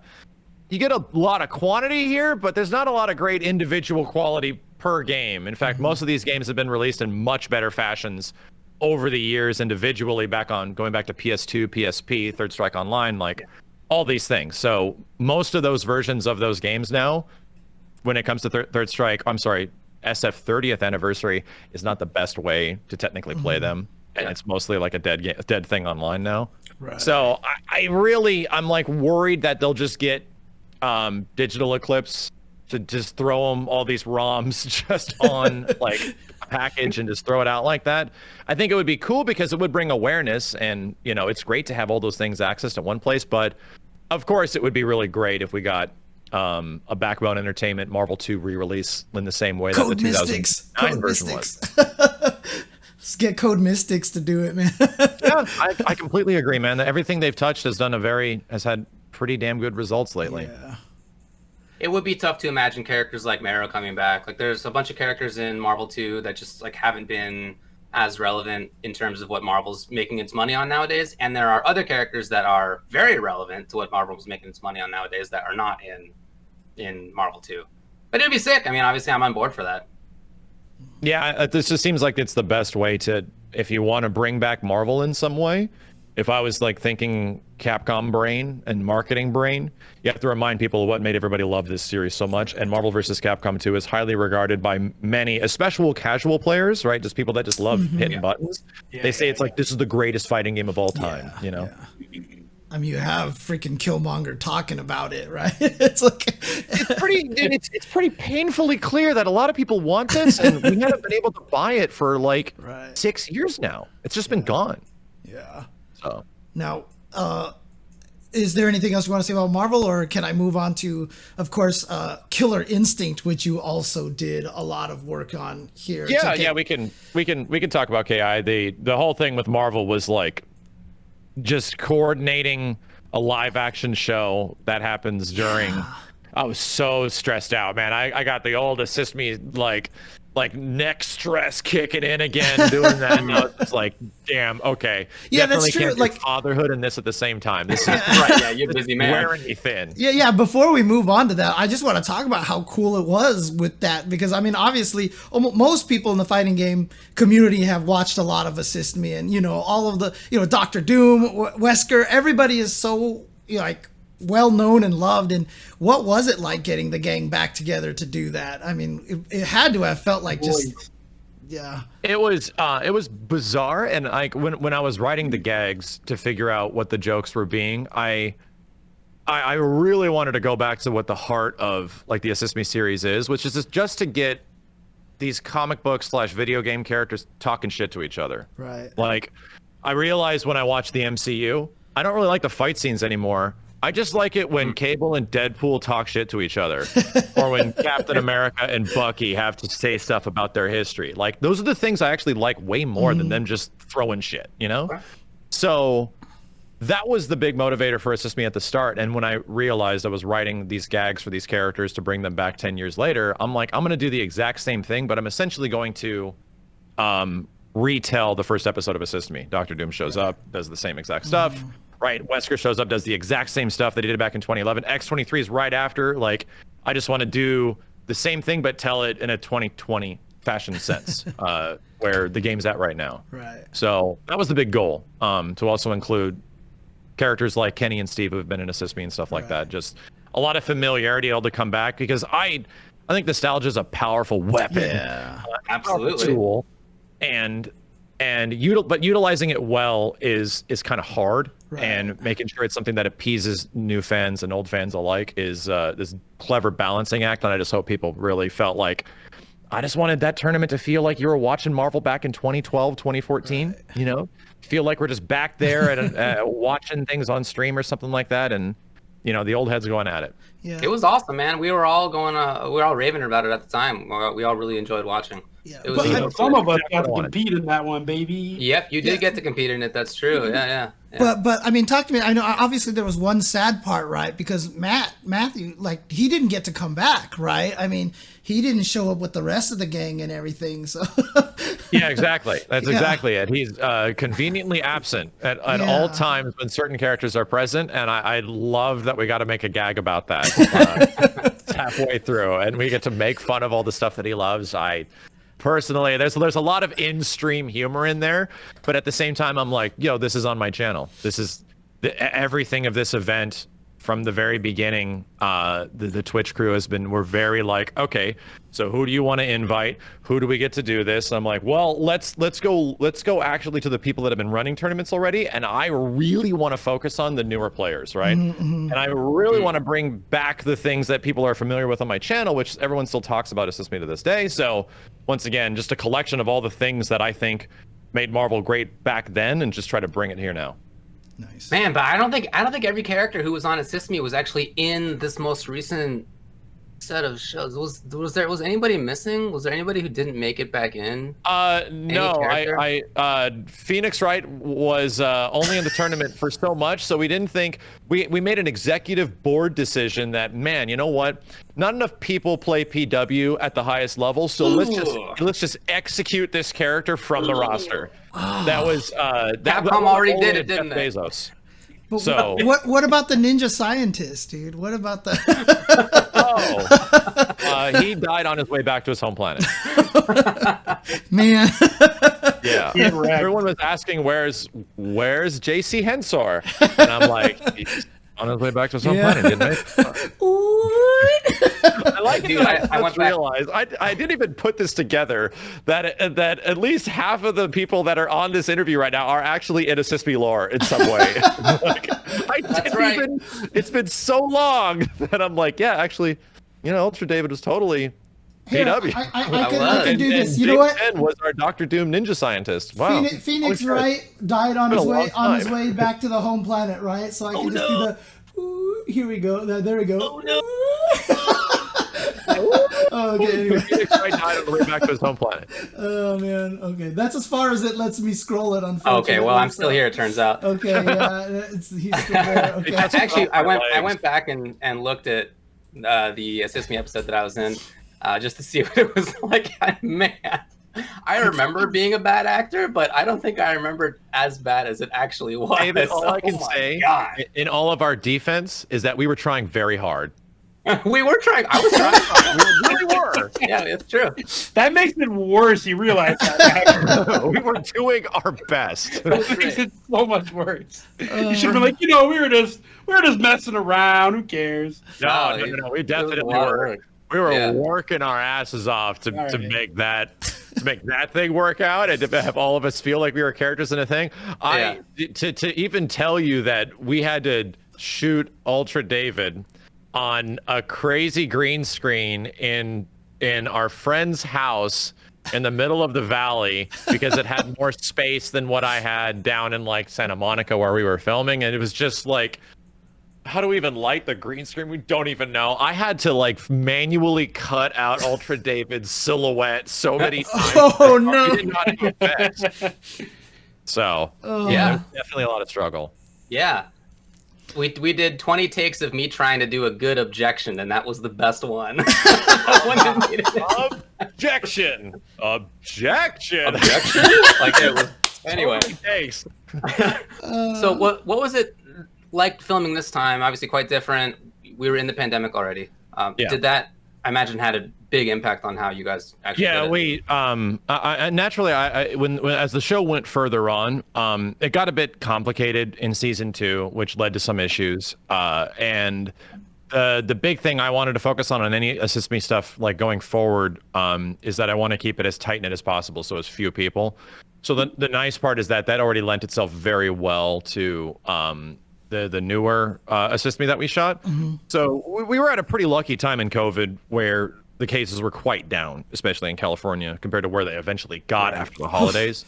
And but we had it very tight knit. So essentially only actors, everyone's separated. Crazy thing is that Twitch sent me this like TwitchCon home away from home. I guess it was like a mobile green room. It was like a giant trailer that they literally left at my house, and this was just super convenient, right? They're like, hey, if you want to take, it was a very weird thing. If you want to take a break from streaming, you can come into this LED RGB room with some drinks and listen to radio and just chill out in here like it's a green room. It was a very weird initiative for them to do. I'm like, that's super bizarre, and it's happening when I am extremely fucking busy. But you know what? If I don't really have to do anything and just take a picture in there, that's fine. Okay, just leave the thing in my driveway. Sure, just do it. But it was convenient because it was during the film weekend. So people would just go take a break in there, right? Huh. And it was like the greatest thing where they would just go eat and chill and talk about the next scene or anything like that. And then while people were filming, they'd just flip out and go to the next one. So we never had too many people like gathering in one spot. Interesting. But yeah, like getting everyone back together, it was very nostalgic. It was very fun. And it was very stressful. Like, once again, filming all of that stuff, we had to go for about 12 to 13 hours straight. With a couple breaks in between. So we definitely got faster at producing these things, which is good. But the editing process still takes just as long. Right. Yeah. Editing, of course, is always the time sink, basically. Yeah. But okay. I guess then, what was the impetus for doing the second one with Killer Instinct? I mean, obviously we all know how much you love Killer Instinct, and was it hard to get that one to happen? Was it harder than Marvel, or was it easier? KI was a bit easier. Number one, we didn't have to deal with the fact that we had to get like Marvel and Capcom to approve of like parsec things. Yeah. We didn't have to get their approval to do a Marvel versus Capcom tournament in general. KI just naturally works great online. So that was a huge relief as far as tournament conductivity, as far as how we were going to get players into matches and how we were going to watch matches. KI does not have the greatest lobby system because it's essentially been grandfathered in since 2013. But it's okay. It definitely has its issues and can be a bit temperamental at some points, which we saw during a couple parts of the tournament. But that was ultimately like 5% of what we saw of matches. So luckily we didn't run into any big issues there. But the approval process, like Microsoft seemed very happy about it, right? Like whoever there is at Microsoft to represent KI in some way that, still mans the Twitter and stuff like that. They seem really cool with it. So, though the big thing that I wanted to tackle into this is that I think of these tournaments probably in the loosest way like a tournament can be thought. I think of it as a show. Right. I don't think I would want to produce like a live action tournament in some way, because when you're a guy like Rick or Jabali or any of these dudes that have put on these huge events, or Alex, right? You not only have to think of the stream, you also have to think of how you have to cater to all the needs of everyone during the event. And that is just an insanely daunting task. Something that I just am like, this is a nightmare, and I know it's a nightmare, and TOs do not get any credit for this stuff, and it's just a thankless job, and just fucking deal with this for like 6 months. It's just something I'm not interested in. Right. But considering how controlled this is, all we got to worry about is like what ends up coming out at the screen in the end, and the people that we get involved. So number one, most important thing is that we have to get everyone involved that loves the shit out of this stuff, that has produced great things for these games in the past. And as long as we just fill those roles with people that like truly give a shit about KI or truly give a shit about Marvel, something good's going to happen. And that's been essentially my goal for like producing these tournament/shows, which is why I like keeping them like 32-person invitationals, because it's like a sweet like 3 to 4 hours of just like, we love the shit out of this game and look how dope it is, Yeah, you guys definitely brought that across. I thought it was really cool that it was you and Shin-Tristan and Sejam who were doing the commentary. You guys are all, long time members of the scene that were super into the game, going way back to the start of it. And we could hear as you guys were commentating. And you were even more of a commentator for the KI. Like, I could tell that you were super into it than even with Marvel. Yeah, well, I always try to tell people this when it comes to content creation, and I've been saying this since the beginning, and I did it with Assist Me. Just make the content you want to see, right? Yeah. Just try to make that thing that you've been thinking about. Man, I wish I saw this, right? Or I wish somebody would do that. Just be the person to do it. That's what started Assist Me, and that's what started the Marvel tournament in general. I'm like, dude, I want to see Tasty Steve and Yipes commentate some Marvel again. Like, that's what I want to do. And I do not want to impede that, right? I do not want to try to share that spotlight with them, because we're going to be doing all this other Assist Me stuff on the side. I'm like, are you guys cool with commentating this entire tournament? And of course, they're experts, so they are. and they were genuinely like super happy. Like I couldn't even tell you how many times I was listening to them on commentary, and they're in the background in between breaks like, dude, can you believe we're doing this right now? Can you believe? I'm like, that's exactly what I want, because everyone watching is going to feel the exact same thing. Right. So naturally, when it came to KI, the two commentators, nothing against James at all. Like, we've both done commentary for KI and stuff, and David and we've both done commentary for these things. I should not have. Dude, trust me. I would have invited Killer Instinct lists featuring 18 of your favorite KI commentators. I was on the show, man. Look, I had no business being as a commentator on KI. Trust me. Dude, I was so much more excited. Like you guys doing KI commentary, and it's been great. Mm-hmm. I wanted to choose a balance because, you know what, I think a lot of people would expect me to do commentary for KI, so I have to fulfill that expectation. And I know the analytical side of Sajam, who has a lot of history of commentating KI and a deep, understanding of the game, and is really snappy and really fun. And then Shin Tristan, he was genuinely surprised, like, why'd you pull me out of the woodwork type of thing? It was what he said. He's like, and I'm like, the last time we did commentary was Evo 2016, I think, for KI, which was the last year it was at Evo. And Shin Tristan's just got a fantastic energy, right? He's just so much fun to commentate with. He gets really into the matches. We were like doing some practice stuff, and I was kind of worried that he wouldn't have the kind of energy that he used to about the game, because the game's a lot different than what he remembers. But man, he just jumped right back into it, and we were just able to reminisce about some of the great moments of KI. That's exactly what I want. I just wanted to feel like these commentators truly care about the game they're commentating, and they're having a lot of fun doing it. Right. And like I said, you just put the right people that love this stuff in the right places, and you're going to get some magic on the other end. Okay. Well, I was personally really happy that it was Tristan and Steven, but also I was way more excited to be invited as a player than as a commentator. That was. I remember cool that happening. I got on dunked when me and Rick were looking at like who can we invite to be on this thing, because clearly during the invitation process, like, a lot of the players are chosen quite early before the tournament's even begun, and we have to figure out, because all the Twitch rivals connectivity stuff has to connect in, right? This is a tournament that's happening live, so everyone's going to be watching each other's matches and streaming everything at the same time. So it's a very like only can happen on Twitch kind of event, right? And we were going over the names, and I was thinking about who would be the commentators early on, and Rick was like, do you think it'd be weird if we invited Ultra Dave and didn't have him do commentary? And I'm like, oh no, that'd be cool. let's have him play, and like Tubo as well. Like, let's get some of these other fighting game streams that have a history of streaming KI, right? Not just like huge players, if not big streamers and everything like that. The thing that I want the most, and the thing that makes me the happiest, is that suddenly a ton of people are aware of Wheels and the way that he actually plays fighting games, like what he is doing and what he is capable of doing is fucking incredible. And we've all known this for years as being part of the Killer Instinct community, but now people are aware of that and that incredible story. And then people like Hologram, that have like precisely nailed this game down and his characters with like a science. And people are just aware and talking about these players. That's the whole point, right? Yeah. Like, I don't want to make some big name streamer even bigger in this regard. I think it's awesome that these people that might have 20 to 30, if not less than 10 viewers, are suddenly everyone's checking them out playing KI. Like, that is the best kind of situation. Now, let me ask you this question. One of the things that was going on during that whole entire tournament, #BringBackKI.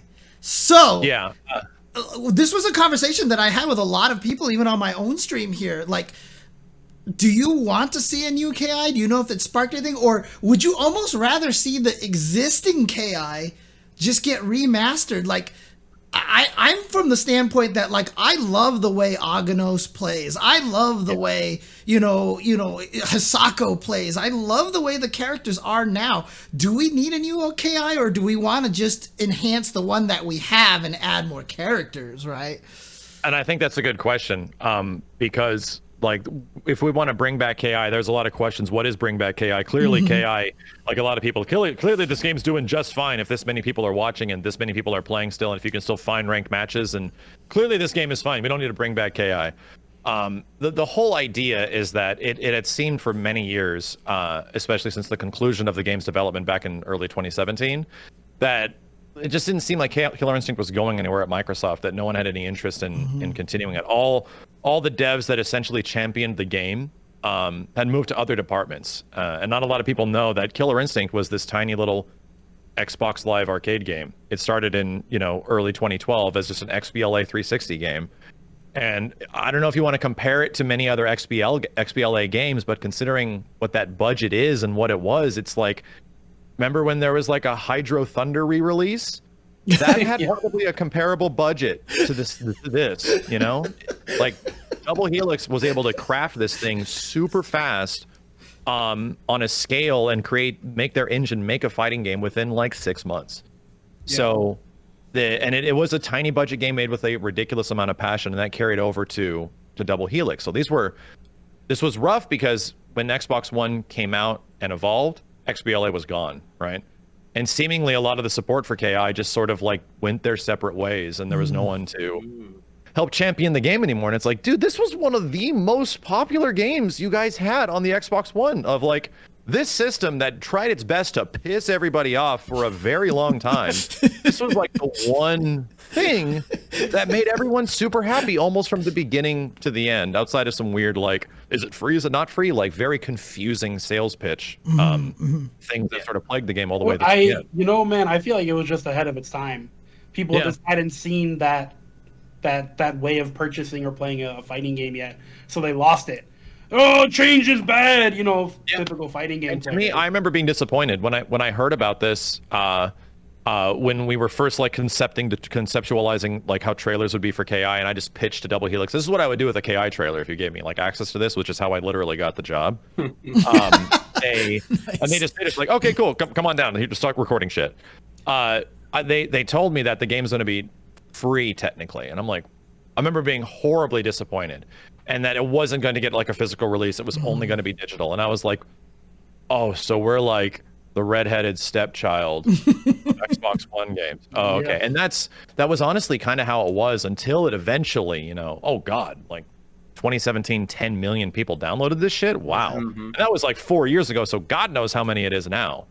But that's sort of the state of the game. Like the Xbox division changed a lot, right? Like things changed dramatically, and KI got a lot of support, and people were really ready to back its characters, and we saw that with the community fund, which KI started before even fighting games had that, and then the season model, which KI started before fighting games really started adopting that.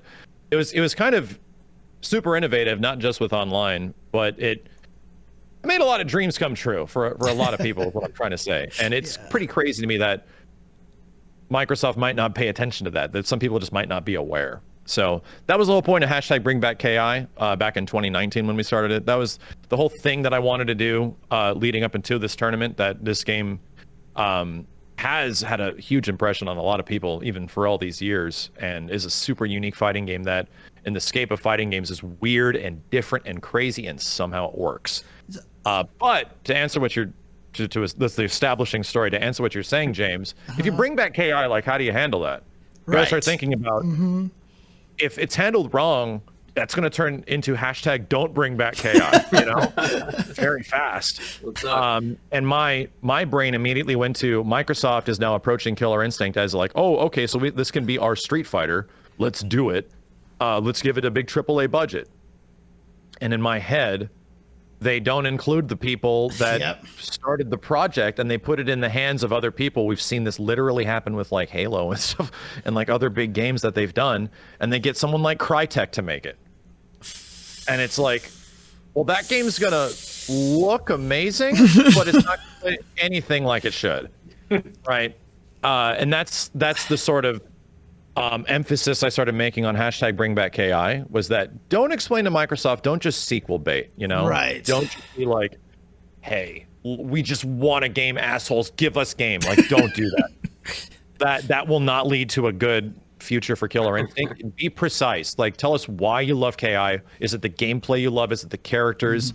Like, be very specific, because in my opinion, you need people that know how fighting games work, and you need to bring in the pedigree that made this game work to continue that forward. it'd be incredible if they got a budget to actually, like, a real fighting game budget, like even maybe a quarter of an NRS game budget to even make a fighting game. That would be astronomically incredible. But I personally feel you bring back KI by keeping everything that works. Yeah. And that's kind of one of the reasons why I would rather just see them remaster or enhance the current KI, because honestly, if they made a new KI and they didn't get Iron Galaxy involved with it, I just think that would be a big mistake. you know? Why buy from me? Yeah. Yeah, that seems like a dangerous road. And then it becomes an interesting thing too, where it's like, okay, so the devs that essentially established this game are all over the place now, right? Double Helix is in a lot of the Kombat guys have moved to different places. They were just luckily all at the same place at the same time back in 2013. And then IG is still out there, but they're clearly working on more stuff. They're even working on titles in the background that we've been hearing them talking about. We've even heard them, their executives say that, yeah, Killer Instinct was an amazing game. We'd love to work on more, but we're not. So there's just other things happening that if you go to these companies, like you go to Iron Galaxy, you get a lot of the crazy gameplay representation, but maybe not as much the super next generational sort of graphical tech, right? So there's like a trade-off there, but you can't just be like, oh, we're going to take Keats, we're going to take the other design guys, where you can't just like poach people left and right. New KI Listen, studio. Microsoft, if anybody can pull that off, Microsoft can just make it rain. They approach everyone if they really wanted to. Mike, I feel like, yeah, Microsoft could, right? If they wanted to make like a fighting game studio for KI and just go out and just start picking people out. You also have to think about the logistics of that. Do people want to leave what they're currently at to just go take a risk with Microsoft? And do they have a career future here? Like there's a lot of politics involved in game dev when it involves getting all the right talent together. And will those people even work good together? You know, there's a chance they might not. So for KI to come back in some way, I would love IG to be involved, right? In some fashion for them to move forward. I think getting them acquainted with making next generational badass looking characters and getting amazing animators, like they already had amazing ones, but clearly they had very limited time and budget, to make the game look as sick as possible is super dope. But that all comes down to logistical stuff. But like I said, I think there's a way to make KI come back in some way without really pissing people off, and that's changing the gameplay, because the gameplay is important. And I think the best comparison that I thought of is Smash Brothers 4 to Smash Ultimate. Clearly that game uses Smash 4 as its basis. Like clearly most of the characters and the things they do carried directly over to Smash Ultimate, but they made it look better. You know, they gave everything a fresh coat of paint. They gave new moves, new animations in some ways to some characters, and just brought everyone back. There's no other way KI works if we go forward and bring back KI in some way, unless you do that. Aganos has to come back and he's got to chunk up, you know. Mira's got to come back. Hopefully there's actually blood this time, you know, and it's not this weird ooze vial. Or clearly some characters that could come back, like Cinder, should have all of his crazy bomb loop, insane air combo horse shit, but maybe he should be a bit easier to play, you know? Like things like that can definitely be reevaluated, and they could reanimate enders in some way, actually add in multiple finishers, add a brutality type system that just add all these flourishes that people were asking for all the years that KI never had the budget for. That's how you do it. And just make it look next gen, you know? It's one of the games that I think, at least among fighting games, that I would be most concerned about with a remake. Other fighting games, almost every other fighting game, is part of a big franchise, where if you think the game sucks, like, you wait 5 years and the next Street Fighter or Tekken or Mortal Kombat or Guilty Gear or whatever will come out, and maybe you'll like that one. But with KI, there were a couple games 1,000 years ago, and then there was this huge break until KI in 2013, and it's quite different than even the old games. I feel like it's its own solitary thing in a way that few other fighting games are. And if the new one comes out and it's bad, I won't be able to say like, oh, wait 5 years and there's going to be a new KI. I don't feel like that at all. It's there. I feel like there's more riding on it, and it's so unique that to have any changes to it would be I wouldn't want to see it. I don't know. It's you- a strange position. Dude, you've just spoken my entire thoughts on Darkstalkers. Totally. And what's funny, James, you mentioned that. I feel some ways to actually make KI appeal in more ways to just like the hardcore Microsoft crowd, right? Which it clearly is doing because it was including Microsoft characters and stuff like that. It's on Microsoft consoles. You have to branch out and get guest characters, right? Yeah. And maybe not just Microsoft guest characters. And what is like the greatest franchise that is relatively dormant and not being used that fits perfectly next to KI? Makes a lot of sense to me if Darkstalkers characters in some way showed up That'd be in crazy. Killer Instinct. I don't know, like if there was a future for that. That just seems like, man, that feels like that makes a lot of sense to me. But at the same time, as what you were saying, David, I agree with you, right? It's almost like, oh, lightning in a bottle, which is kind of what the original Killer Instinct was in many ways. Just this, oh shit. Right. And then it happened again in 2013 to 2017. It's like, oh shit, like somehow KI's back and it does all the things we love and it's just, it does all the some stuff that we remember, but now it's even better and crazier, right? The gameplay's a lot better. And it's just it feels like a different game, but at the same time has that spirit that is Killer Instinct. Yeah. So how do you do that again? Luckily, KI's already gone through this shit before, and there's a little game called KI2 that literally does all the stuff that you were just worried about in the exact same way that you spoke about, where they changed everything almost for very little reason other than just changing things, and was probably one of the most polarizing sequels for a fighting game. KI2 is really cool, but man, that fighting game is the kitchen sink of just, we can do this, throw it in there, just do it, just throw this shit in there. I don't care, just throw that in there too. There's so much insane, weird shit in that game, and it's really interesting, but that's a wonderful comparative perspective. Like, okay, what did KI2 do well if they were to move forward? And how the hell could we learn from that shit if Killer Instinct was to have some sort of future? I really hope that if KI is to come back in some way, that look back at KI1 to KI2 and why that game was so polarizing for so many players. Okay. I hear you. All right. Well, would you have any interest in doing any other games for Twitch Rivals, or is that just like it's basically those games right there for you? I definitely do. I have said there's two main fighting games that I can personally champion, right? And that's Killer Instinct and Marvel. I just feel like I love them to my core, and I've loved them since the mid 90s with KI and the late 90s with Marvel. So they've been a part of my life for so long that I just feel naturally at home with those games. But I definitely think that there's another fighting game that does have good online, that does have a spirited and energetic community. That definitely can be played. And if I can get these all these elements to X with each other in some way, if I can make all these things sort of this cross that, I definitely want to do my best to make that happen. You got to spell it out for me, buddy. I'm too stupid for this. Okay, gotcha. I want to do Street Fighter Cross Tekken, and I want to do it now. Is cross that Street Fighter Cross Tekken. Interesting. Oh man. Okay. that would need, I feel like, even wilder logistics than Marvel versus Capcom. Like how I love Cross Tekken. How are you gonna play it, Max? It's something that the PC version doesn't work online without jumping through hoops. I'm gonna get Microsoft to remake Game for Windows Live. Okay. Wow. Okay. There you go. You heard it here first. Max called the shot to Microsoft. We're gonna bring it back. I know it's your favorite game. I've heard from you many times that Cross Tekken's your favorite. You barely can get Max to stop talking about Street Fighter Cross Tekken, right? So I really can. I love gems. I love Gem. Yeah, absolutely. Well, you got something in your life that you love for real nowadays. What's being a father like? Oh my God. Exhausting.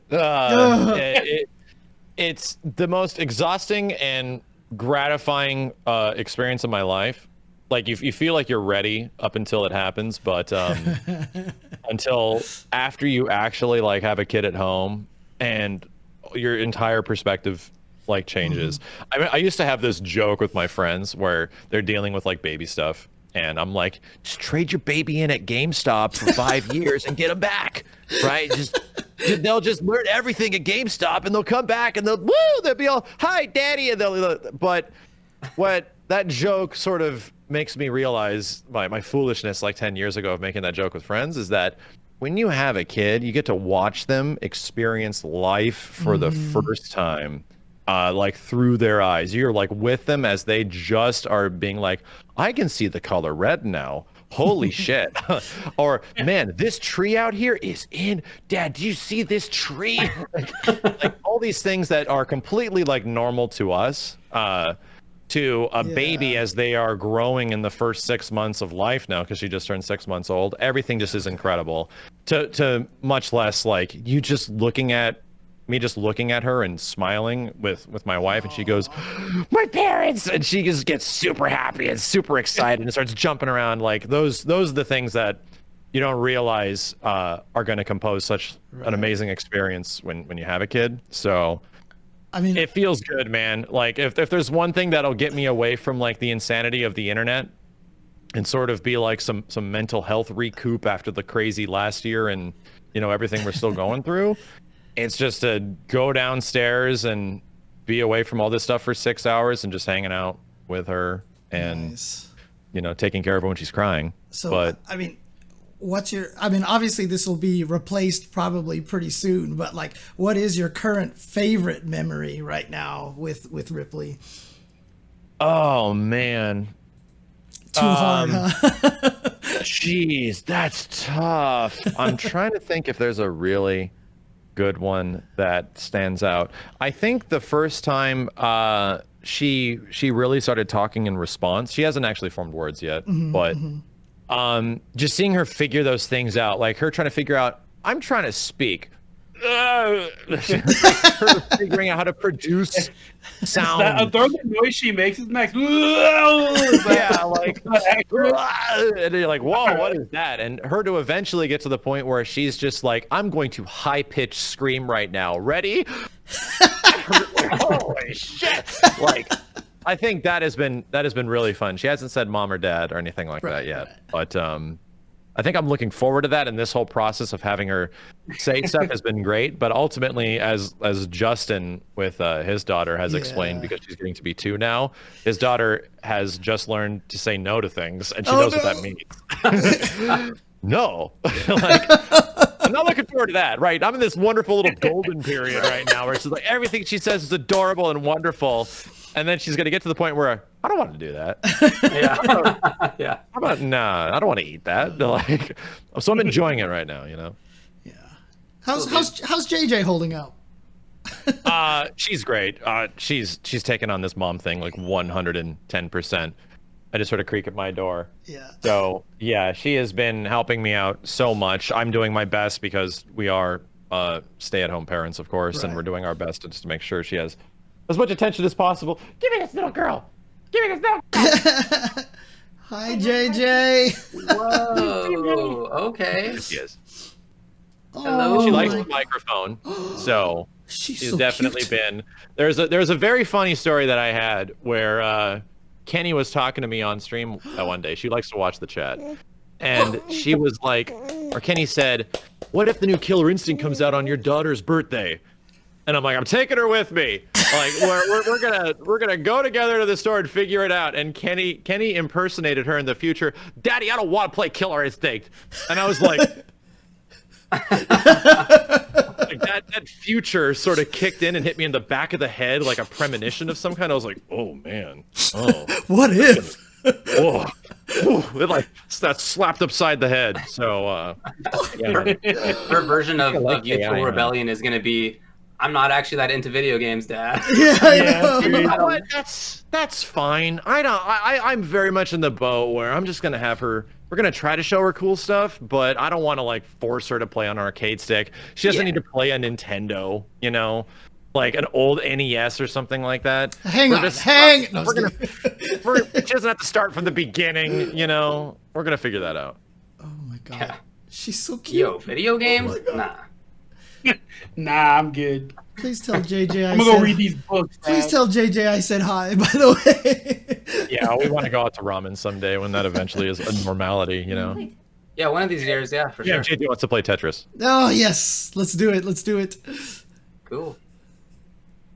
Well, anything else that you want to chat up or talk about for now? No, not really. I love your guys' show. I watch it every week. I love seeing the topics and stuff like that. I can't wait for StrIVe. Oh yeah. We gotta play, Max. Definitely gotta play.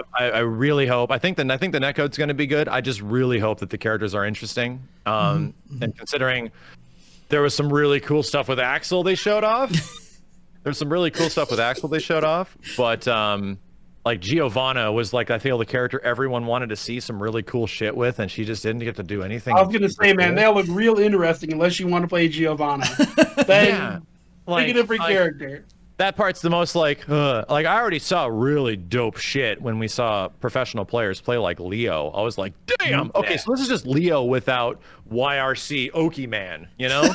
So I mean, like, that's cool, right? I feel like they were gonna make Leo like slower and more cumbersome and heavier, but dude, this guy looks just as fast as he was in Xrd. I'm like, okay, this is crazy, and he can do he's got a command grab and all this stuff. I'm like, this is awesome.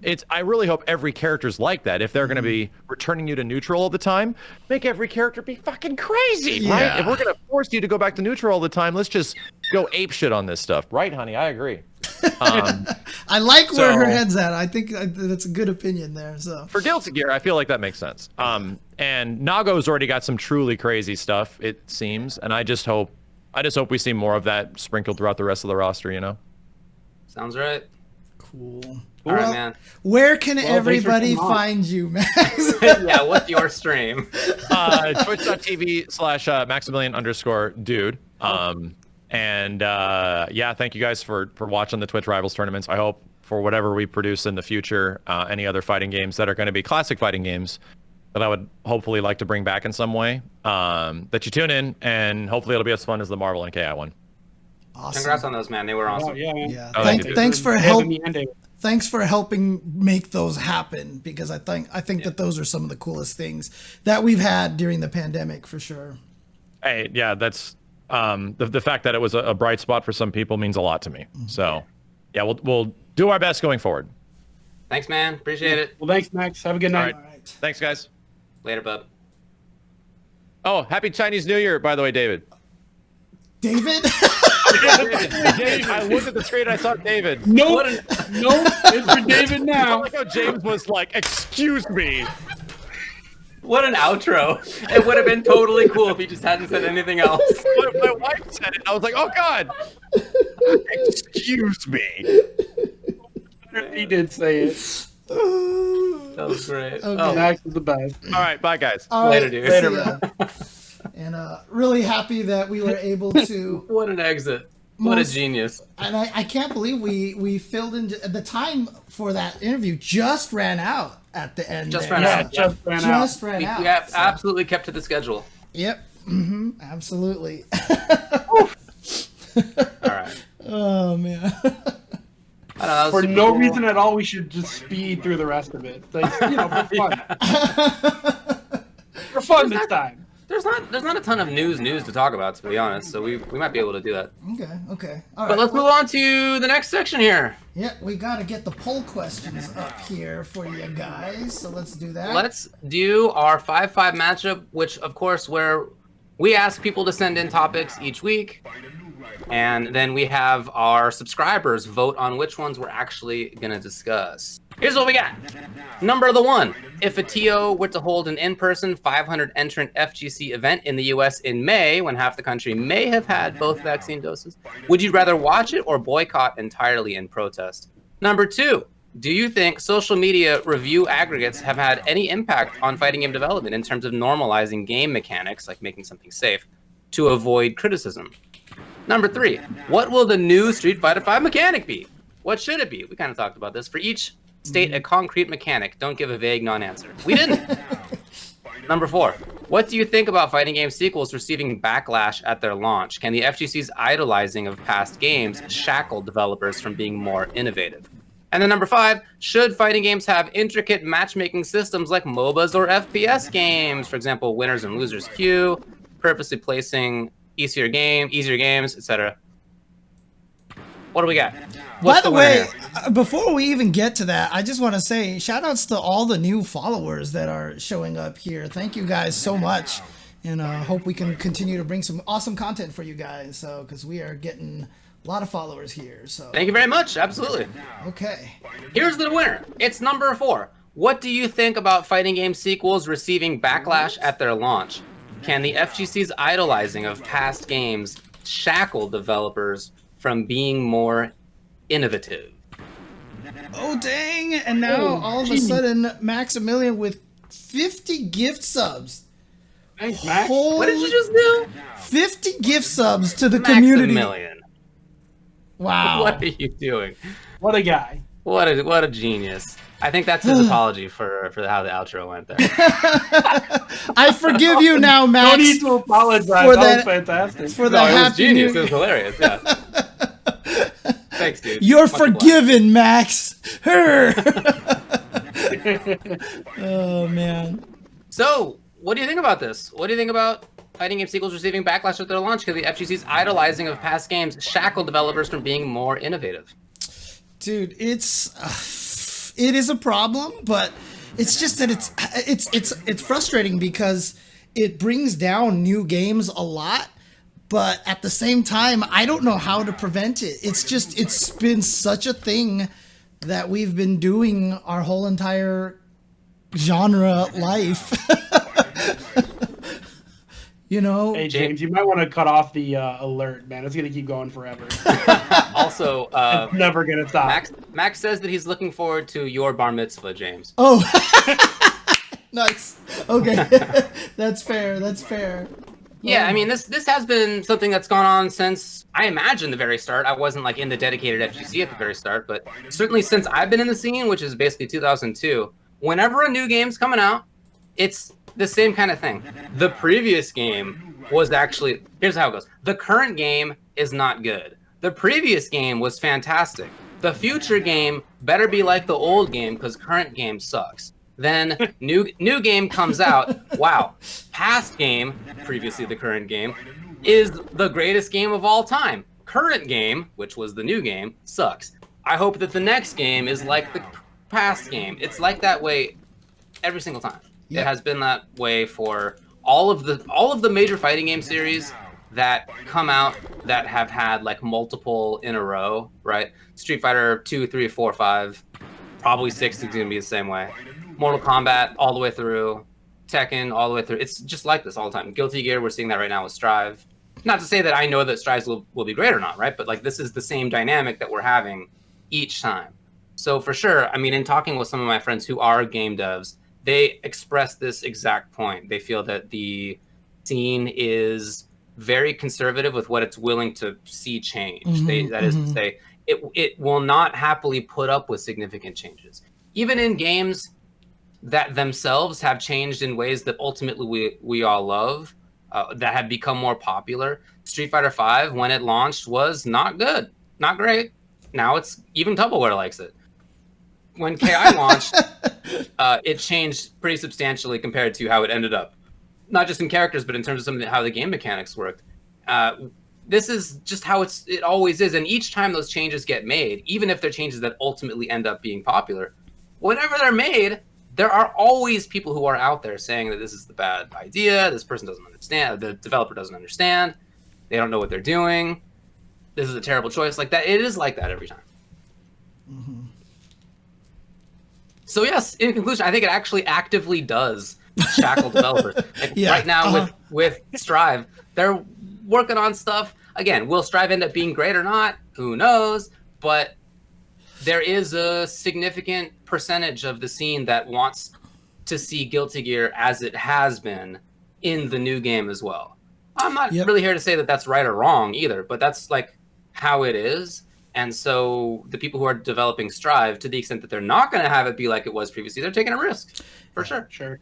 Especially a franchise like Guilty Gear, right? Because Guilty Gear has been one of those games that's like, oh, we found this weird glitch with, like Faust being able to change his jump trajectory by doing the Kara cancel of the dive attack, the 2K in the air into faultless defense. That's a feature now. You know, like they have preserved things for so long in Guilty Gear. Guilty Gear and Tekken had always been those franchises that have maintained what it is the game has done for a very long time without changing a lot. StrIVe is taking a huge risk at this point, but I like what Daisuke is trying to do because he's trying to change the legacy, you know, the legacy players and trying to let everybody learn at the same time. I think it's a great thing, but the pushback that he's getting really does show that, yeah, like David said, the developers are really shackled. And even when it comes to making new features like the lobby, everyone just wants the menu lobbies and stuff like that. I think there's a lot of cool things they could do with this pixel lobby kind of thing. Now, obviously, the beta was implemented horribly and absolutely awfully, but implementation and intention are kind of different things, especially when it's in the beta. Like, the release could be a lot better. Maybe it's not. Then yeah, of course, like, let's not do that. I was going to say, though, that's a thing, James. Like, it's all about implementation. I don't care what their inspiration is. I care about the final product because that's what I'm paying for. Right. I don't care that you have this grand idea of this amazing pixel lobby where you can get a wife and kids and have a home and invade other people's house. I don't care. Like, I care what the product I get. So Right. I understand people being mad about that type of stuff. Yeah, but it wasn't the final product yet. And the problem with it now is that everyone's convinced that it's not the right thing to do. You know what I mean? And I've been saying forever that the online experience for fighting games needs to change and needs to change fast because currently the experience of online fighting games is not an enjoyable one, in my opinion. So, you know. I don't know. I think it's fine. I go with my boys and I play games. I can't complain too much about that. But that doesn't mean there's not room for improvement. But yeah, I mean, just to talk about the topic, developers are clearly shackled a bit. I mean, I've talked about this several times, but look at the base rosters for almost every new fighting game that's come out. The base rosters have all been pretty boring, very standard. Here's Ryu, here's Ken, here's Shun, you know, functions essentially, and that's what they do. And then later, you know, season 2, season 3, season 4, that's when they started, you know, releasing the dope characters and do a bunch of wild shit. So yeah, like I mean, it's definitely a bit that they're shackled, but maybe also the devs are doing stuff like that on purpose. Like maybe they want their games to be a bit more calm at release as well. Yeah, I think there is clearly a trend towards that. I don't know that that's necessarily the same as, you know, does the FGC idolizing previous games shackle? But for sure, there's that trend. I don't know. If there's anything to be done about this because I think that this is not a fighting game community problem. It's not a fighting game thing. It's every game. This is humans. Yeah, exactly. Yeah, it's not even just gaming. Like this is how people are. I'm sure I've done the same thing too. Like without probably even realizing it. We grow to love something. A new thing comes out, and the thing that we have loved is not going to be there anymore. / we won't be playing it as often. Whatever it's going to be. And that can be frustrating. And it's especially easy to love something if you haven't actively played it or like interacted with it in a while. You know, sometimes, like, for example, I went back and read Lord of the Rings not long ago. The whole Tom Bombadil thing, I'm like, what? I love those books. I've read them a million times. And in my brain, I'm like, this is one of my favorite series. And then I read it, and a lot of it is like weird poetry. And it's cool, but it's like not necessarily what you think about when you think about how much you love a thing. And playing games is the same way. You look back at games that you haven't played in a little while, and you only think about the positivity. These are all the cool things that you think about. You don't think about all the busted stuff, the stupid stuff. That also definitely existed. So the nostalgia just like inherently builds on itself, makes you think about the things that were positive. And look, I like Tom Bombadil a lot as well, but like it's also I get why they didn't put him in the movies. Like, you're gonna call CVS 2 the Tom Bombadil, you know, that nostalgia has made it better. Well, not a concept that Tom Bombadil is the 12 of no, but 12 actually was cool. Was he though? He wasn't good. I can tell you that much. Oh man, I know I just made a particular person in the chat angry. I was waiting for that. Oh. Oh man. Oh man. But Anything All else right, to say on well- this one? Next question. okay. Okie doke. So the next question actually was a tie. It was between number 3 and number 5. But we basically already talked about number 3, which was what will the new SF5 mechanic be. We basically did do that earlier in the show. So check back if you're curious. So let's talk about number 5, which is, should fighting games have intricate matchmaking systems like MOBAs or FPS games that have a winners, a losers queue, purposely placed easier games, etc.? What say They kind you? of already do. They kind of already do. Yeah, I don't think the current matchmaking system is that different. It's all just a modified elo system. Sure. No matter what game, that's what skill-based matchmaking is. So I don't really understand the question. I feel like it's not that different from what's currently happening. Like there's not, well, okay. I don't know that there's specifically like a winners or losers queue, but I imagine that if you lose a few times in a row, you'll probably be matched with somebody else who lost a few times in a row because Gonna they're drop not- rank and then play worse players. Like that's Right. how it works. Right, exactly, yeah. And as far as like the placing system goes, most fighting games don't have the actual placing system. Like you just log on, you start playing, and then it like puts you into a spot eventually. Yep. But it's not like here's your placement games. KI does have that. KI does have the placing system where you play, was it 10 games, I think, if I recall correctly. And after that, it's like, here's your spot. You can't qualify for the highest spot right away, but you can qualify for the spot just underneath that. So that does exist. It's just Grand that Blue hasn't versus been kind of had that as well. They made you play the computer first, and if you beat the Right, computer 2 right. times, you were automatically placed into a certain bracket. that makes There sense. are some attempts at that, but that's just like the first time you boot up the game and play it online. Like that doesn't count for much beyond that. And why should it? Unless you're gonna like completely restart stats monthly, like some of those other games do, or like seasonally, like some of those other games do. There's no purpose to have placement matches and things like that in fighting games. It just doesn't. There's no reason. I kind of do agree with what Mike Lee's story is saying, is that fighting games are different to some degree because the matches are so short. It's a bummer to be playing in, I don't know, solo queue or something in League, and the game takes 50 minutes. Like that's For sure. It's a different level of commitment. It's a different level of time commitment for sure. Whereas, yeah, fighting game, like you've matched up against somebody who blows you up, it's over. It's over super fast. Like if it's a 2 really minutes, lopsided in and out. match, yeah, it's a couple minutes, right? You're moving on. So I don't know that it's really. I don't know that we need the same kind of thing. That's it. Like we were talking about in just the last question as well. Totally open to new ideas. Totally open to a change in terms of how the ranked or just general online play works. Cool with me. I want to see different stuff for sure. Yeah, I mean, I don't think it's. I think that the online, like I've been saying, it's a miserable experience. I think there's a lot of things that need to be different about matchmaking, more than just how it's matchmaking or placement, or if you've lost a lot to get paired against other people who've lost and everything like that. I just think that there just needs to be a system by which players are more encouraged to keep going. You know what I mean? Because on the opposite end of having things be so fast is that the losses come rapidly, and the discouragement starts hitting in there. And again, fighting games just do such a terrible job of helping you learn to play fighting games in general. And so I just feel like there needs to be more to it. I just feel like there needs to be more of a journey or more rewards for just playing online, and I just don't think that there's enough of that at all right now. Hey, if you guys want a fighting game that resets leaderboards, there's a pretty good game that I feel like we've been talking about a lot lately called Killer Instinct that does that. Do they still reset it right now?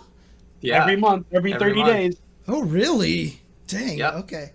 Now, how? Granted, if you're in killer or gold rank, you stay in killer or gold. Right. But Yeah, They don't drop you all the way down to like bronze or whatever. Right. They just drop you down to a certain limit, right? It's like you go up and then you can't drop any further down below that. Okay. Right. Well, there you go. But yeah, I don't know. I mean, I'm not sure that there needs to be these specific things that are brought up in this question. and also some games already have them. But if the broader point is, yeah, should there be changes? Would you like to see changes? I'm cool with that. Yeah, I'm down. Yeah, MK11 does it as well in a sense. They have seasons. They have combat leagues that you play in that last for a month or something, and then after that it resets, and you have to do the whole process again, which is cool. Yeah, and also, you know, I still don't like the fact that Street Fighter 5, for example, because they did it in 4, they didn't do it in 5, where different characters, you know, have different rankings, and so like if you're trying a new character, it doesn't affect your overall ranking as badly. You know, you have more of a willingness to experiment with new characters. I feel like that needs to be something added too. Yeah, I mean, there's plenty of ways to improve, but I don't think making it like a MOBA or FPS game is the improvement we'd be looking for. Yeah. All right. Okay. Well, you want to move on then? Yeah, let's get on to the next thing. Let's do it. We move on to other news. Yeah, there's a little bit of game stuff. We already went through most of it, but one other thing is that, wow, we're talking about this game a lot, unintended, but how about that? It's Killer Instinct, and it is currently on sale. It's on sale for Xbox Live / Windows for $9.99. Wait, did I say Xbox? Xbox / Windows. One, Windows, yeah, whatever. Yeah. For $9.99. It's also currently on the Xbox Game Pass, so if you got that, you can play this game. Yeah, it's been there for years, guys. Just pay $1 for PC Game Pass, and you have Killer Instinct. Right. Do it. And all the characters and all the stuff. Is this $9.99 the everything is included edition, basically? Yeah, it's the Ultimate Edition. Okay. Also, this sale happens like all the time, so if you miss this one, just wait like a few weeks and it'll probably be back. Come play KI. In addition, here's something. So remember when the PlayStation 5 came out? No. It wasn't that long ago. And while it was happening, we were like, are you guys going to buy a PlayStation 5? Are any of us excited about the PlayStation 5? Are we going to buy the Xbox other one? Are we excited about that? And like none of us three were excited enough to buy any of it. Dude, it was on my year end that I was like, what consoles? What new consoles? Yeah, that's right. Yeah, you were like, nobody cares about new consoles. Right. So here's the news. Sony says that PlayStation 5 has sold about as many consoles as quickly as the PlayStation 4, and that was a pretty good one. As of December 31st, 2020, 4.5 million PS5s were sold worldwide, which either tied the PS4 in the same time period back in 2013 or beat it by around 200,000 units, depending on who you ask. It may be popular. It may actually be popular. What do you think about that? I mean, I tried to tell both of you that these consoles were a big deal to a lot of people. I said it. I said that I wasn't going to do it, but I knew that they were going to be a big deal, of course. Yeah, absolutely. I mean, we're just old fighting game players, and there wasn't a fighting game at launch for either console, so why would we care? Correct. I mean, for most of the consoles, when they've come out, there's always been something that's been exciting to me. I don't know. This time, the launch consoles have felt kind of... Now, is that a fault of the pandemic? So a lot of the developers couldn't get things out on launch time? Maybe, you know, so who knows what the situation is, but I don't know. It's just like, for me, the hardest part is just... It's just the jump doesn't feel like it's as crazy to me anymore. You know what I mean? Like, yeah. The graphics, are they better? Are they now 4K and whatever, 120 hertz, whatever? You can trace rays in them, James. Exactly. And like, sure, but it's like, I just remember even going from the Nintendo to the Super Nintendo, or from PlayStation 1 to PlayStation... That transition will never happen again. Yeah, PlayStation 1 to PlayStation 2. Like, oh my goodness. Those transitions are probably going to go to like VR headsets. Yeah. Where the jumps are going to be real big for VR, I think. But as far as consoles go, things will get more and more realistic as time goes, but that's... And a lot of games don't even want that realistic look, you know, so... Yeah. Mm-hmm. And that's the thing, right? We're not going to see those. Like, some of my favorite looking games are stuff like Guilty Gear and Dragon Ball. You know, like Grand Blue have these amazing look, and They work fine on that. I'd rather see the style, you know what I mean? I'd rather see the stylishness out of the games as opposed to let's just make everything look as real. Now, obviously, some games it's important to have look as real as possible, but I don't know. Yeah, we're not going to see those big graphical jumps. Yeah. I'm okay with it though. I know I'm an old There's man. no avoiding it. Like the period from the late 70s to the mid 90s is just not going to happen again. It already did. Like, I know I'm an old man when it comes to new consoles, but it's just like, I don't know. It's like I just feel like there's nothing on the new consoles that's clamoring to be played right now. I don't know. So I mean, the launches for game titles were pretty weak. Yeah. But whatever. I mean, the games will come. Moving on. The CPT 2020 season final is coming up on the 20th, and we've talked about that in the past, but I just wanted to highlight the fact that they put out a blog post that's really detailed. It's super cool, and it talks all about what to expect. It's got each of the player matches, which, again, we've talked about what they are going to be for Street Fighter V. They all look really exciting, but I really like the blog post because they were like, here are the matches we're going to see. Here's a whole paragraph about these two players and what we're going to see. Like, why are they playing against each other? What did they do in the past? And then they link to the video where you can see their like qualification matches, so you can like compare and contrast the players and stuff. It's really good. I really am happy that they're doing that kind of stuff. So if you are going to watch the Capcom, what would have been Capcom Cup, but there may be a pandemic going on, and so they're not doing regular Capcom Cup. If you're interested in watching that, and you're going to watch this, just the end, what did they call it specifically? The season final.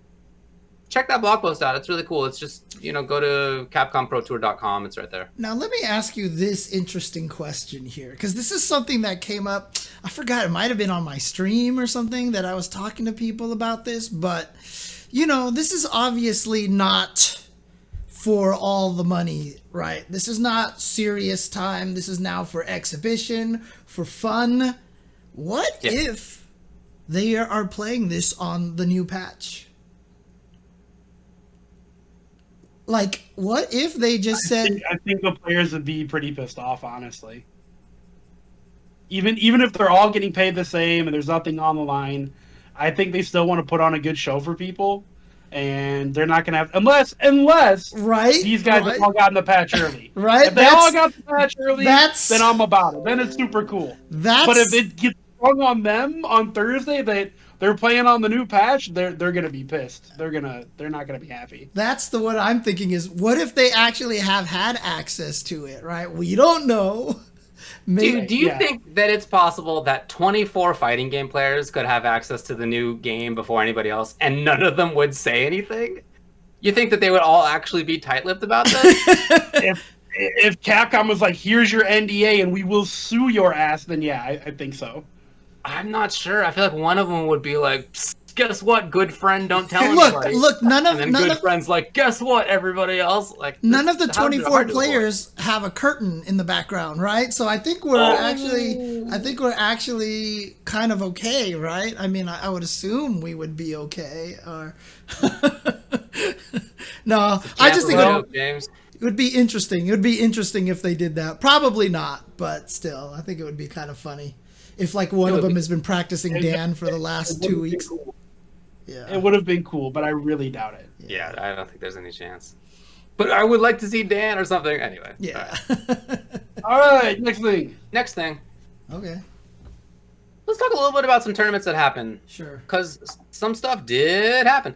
The Street Fighter League Pro JP Finals happened now a week and a half ago, but last time we didn't talk about them because it was actually embargoed. It was pay-per-view, and you couldn't get access to it, at least, through the actual regular means, you know what I mean? For a week.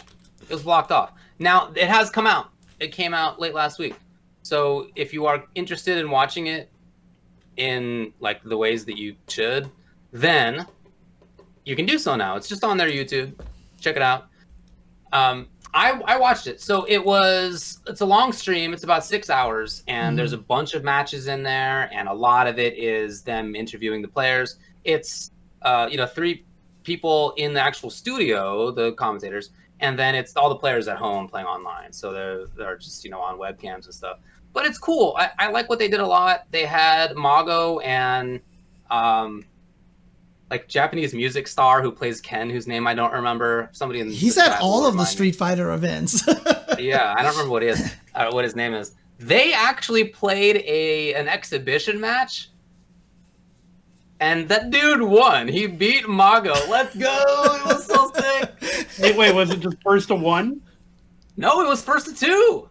Oh wow, nice, good job, Yeah, he's guys. legit. He's a legit player. Uta Hiroba Jun says high five. He's a really good player. Yeah. Oh, okay. Is he Grandmaster now? Okay, cool. Last time I heard he was Master. So there you go. So yeah, he's really legit.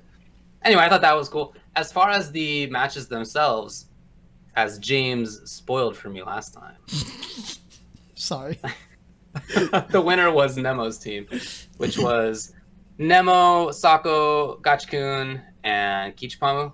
Very good players, of course. And then second place was Tokido Flame, which was Tokido, Itabashi, Ryusei, and Storm Kubo. Then third was Umehara Gold, which is Daigo, Machabo, Kawano, and Nauman. I mean, these players' lists are just incredible. And it was very cool. The last match I heard was so hyped up, and you guys should go watch it yourselves. It was a good match. I don't know that it was like the greatest Street Fighter V match that I've ever seen, but it was a very good. The weirdest thing for me is like I tried to watch it on the YouTube replay, and like the last round gets cut. I don't know if it's just there's something I couldn't see most of the last round, which made me sad. Were you watching on illicit channels? No, I was actually watching on the actual channel. Well, I don't know. It was there for me. Yeah, but the actual YouTube video, the like legit one that they put out, already has 200,000 views. So I guess they, we talked last time about whether this pay-per-view idea would work. Would it actually work that you could make people wait for a week to watch matches, and would they actually do it? And would they instead just go watch, whatever illicit ones go up? But it seems like people actually are doing that to a good degree. I know that there are some other copies out there that are also lots of views, but 200,000 in just a few days is still great. Yeah, I mean, for me, obviously, I'm an emotional person and stuff. I loved seeing how Kichipamu reacted to winning. Yeah, he was super emotional. He was crying about being on the team that won, and I don't know. I thought that was really cool. And every time I see stuff like that, it just kind of reaffirms, like we're doing something cool and we're giving people chances to do cool things and have really wonderful experiences. So, shout outs to the players and everybody always giving it their all as much as they can. So shout outs to the commentators. It was fun. Their voices are great. I don't understand the words that they're saying, but it was cool. I assume it was good. They sound good. And then the other thing I just wanted to briefly say was that the Mortal Kombat Pro Competition for North America number 3 happened this past weekend, and there's some cool things that happened in it, so I just wanted to shout it out. NA East was won by Honeybee over Kerbalicious, and NA West was won by Titanium Tigers over Han Rashid. So Tiger was actually DQ'd from the previous one because he used a variation name that was considered to have been an attack against NRS, basically. So we talked about this, that he was DQ'd, and there was like kind of an uproar in the community about it. Was it a big deal? And at the time I was like, look, this is an ongoing series, and he's definitely going to make top 8 again. Don't worry about it. He'll be okay going on. And then he won the very next time. So shout outs to Tigers. That's pretty sick. And grand finals was Shiva versus Rambo. Cool. It was really weird. New characters, huh? The new characters. Super weird. Shiva winning is hilarious. She's just doing stomps all the time. It's some people are not super happy about having to play against it. But by the way, I just want to mention that in the chat, Canadian_Ed says, shameless plug, I'm working with Nemo to subtitle the videos on his new YouTube channel that has him breaking down the behind the scenes behind the entire finals. We're adding subs to one video a day. So that's pretty cool. Working with Nemo directly, that's pretty cool. So, super cool. yeah. Please let us know when that comes out. I would really like to watch that. I think it's been so cool to watch FGC translated because, again, I don't understand Japanese. These are players that I really like to know what they're thinking. So to be able to hear that about Nemo as well, somebody who I always like to know what he's thinking would be really great. High Fight's been doing a lot of that too, so a lot of translation. Definitely. Too, No, so, yeah. Okay. These are cool services for sure. Cool. The other thing is that Honeybee won with Devora, and everybody thinks that Devora is like low tier, but she won a tournament, so hold that, everybody. I mean, it's so appropriate for Honeybee to have played Devora, right? So, oh, they're on Nemo's channel. Dang. Okay. Oh, sick. Well, I will definitely check it out. Thank you. Okay. Nice. There you go. There's some stuff about tournaments that happen, but also for upcoming events. We just wanted to shout out some of the community things that are coming on. So, James, do you have the trailer that we talked about previously? I don't. I forgot to load it up, but I can get it very, very quickly. Okay, well, let me just say what we're talking about here. Yeah. So, the DMC 3v3 Killer Instinct Tournament, which is a team tournament consisting of 3v3s, is going to be happening on February 20th, and there was one before. It was super cool. It's really fun to watch. It's happening again. Tupperware's on it. I'll be there. That's right, the Devil May Cry 3v3. With a lot of people in the KI community doing a lot of work on it. You know, making this trailer, for example, making the music for it, for example, doing commentary for it, doing brackets for it, doing the graphic logos for it. Like, there's just this whole community effort that's involved. It's not just the one dude, which is really cool to see that there's so much that's going into this. What was the original format for the trailer? Because when I downloaded it, it did not add the extension to it. Oh, it's an MP4 file. Okay, here we go. There. Now this should work. Okay. I was like, ooh. Hey, there it is. Hey. All right, hang on a second. Let's give this the proper due that it deserves over The here. due! Yeah, exactly. Let's do this from the beginning, from the top. Let's do this one more time here. Let's go. You ain't ready for the crossover. See me reign supreme over the lost soldier. This against the world. There's a new age of gamers I'm about to go and destroy. Yeah. Who reigns supreme? If you got it, then bring it. Let's go. Who reigns supreme? I reign supreme. Corrupted monk. Pulse level on the deck, university rep. I got Praise legends. Team greedy on the net, better give us respect. Immortal face. Come out, I'm a blade, we the best here. Hear about your tournament. World breakers. Like the FGC, we the best here. It all on me. Yo. No fun allowed.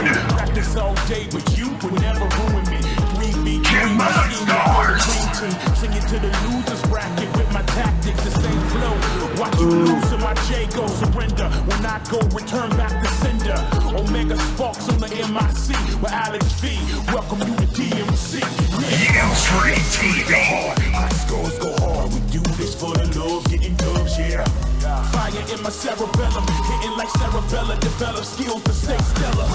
Red Raccoon Army. High scores go hard. We do this for the love, getting dubs, yeah. Get the force in to make a fortune. Your nightmare's my dream, cause I reign supreme. Yeah. Who reigns supreme? If you got it, then bring it. Let's go. Who reigns supreme? I reign supreme. The DMC 3v3 presents Ultra Tech University versus the world. New age of gamers.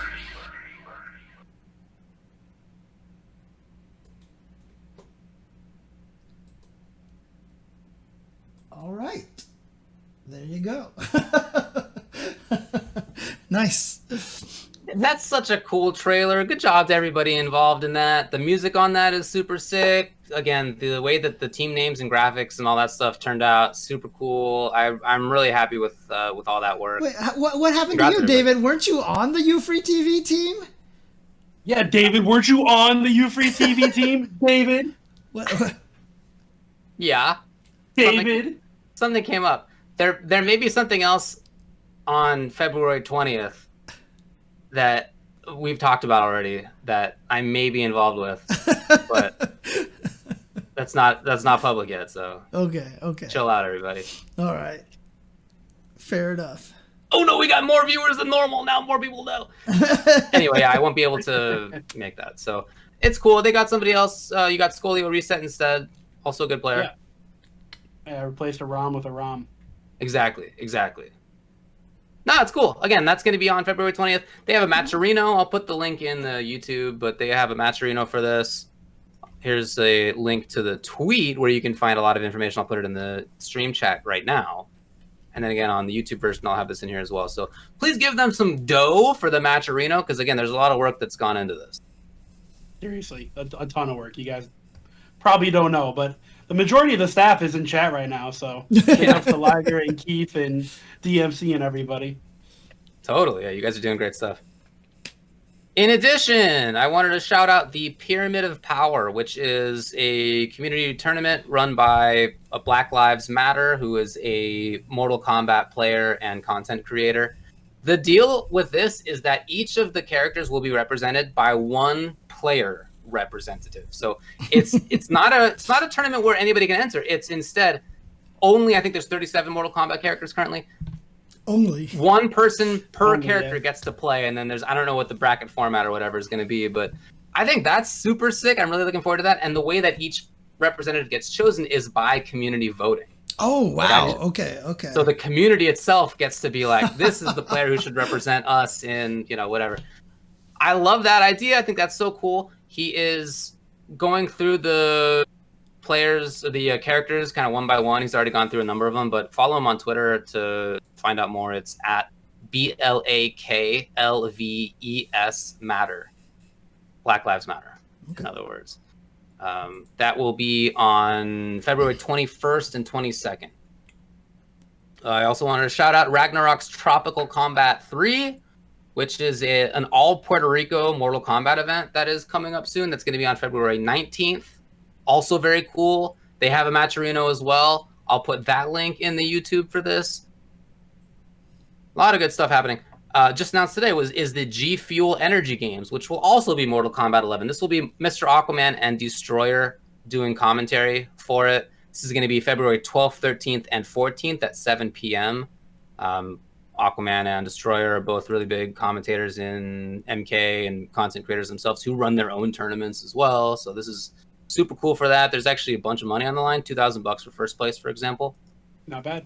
Super cool. There's going to be another one of the Killer Instinct Insurrections happening that Nikki puts on and that James does commentary on. Yeah, this is the fourth one now. This is the last qualifier, and the finals will be on in March. So that'll be taking place in a little over a week. Not this Thursday, but I think the next Thursday after that. On February 18th, to be precise.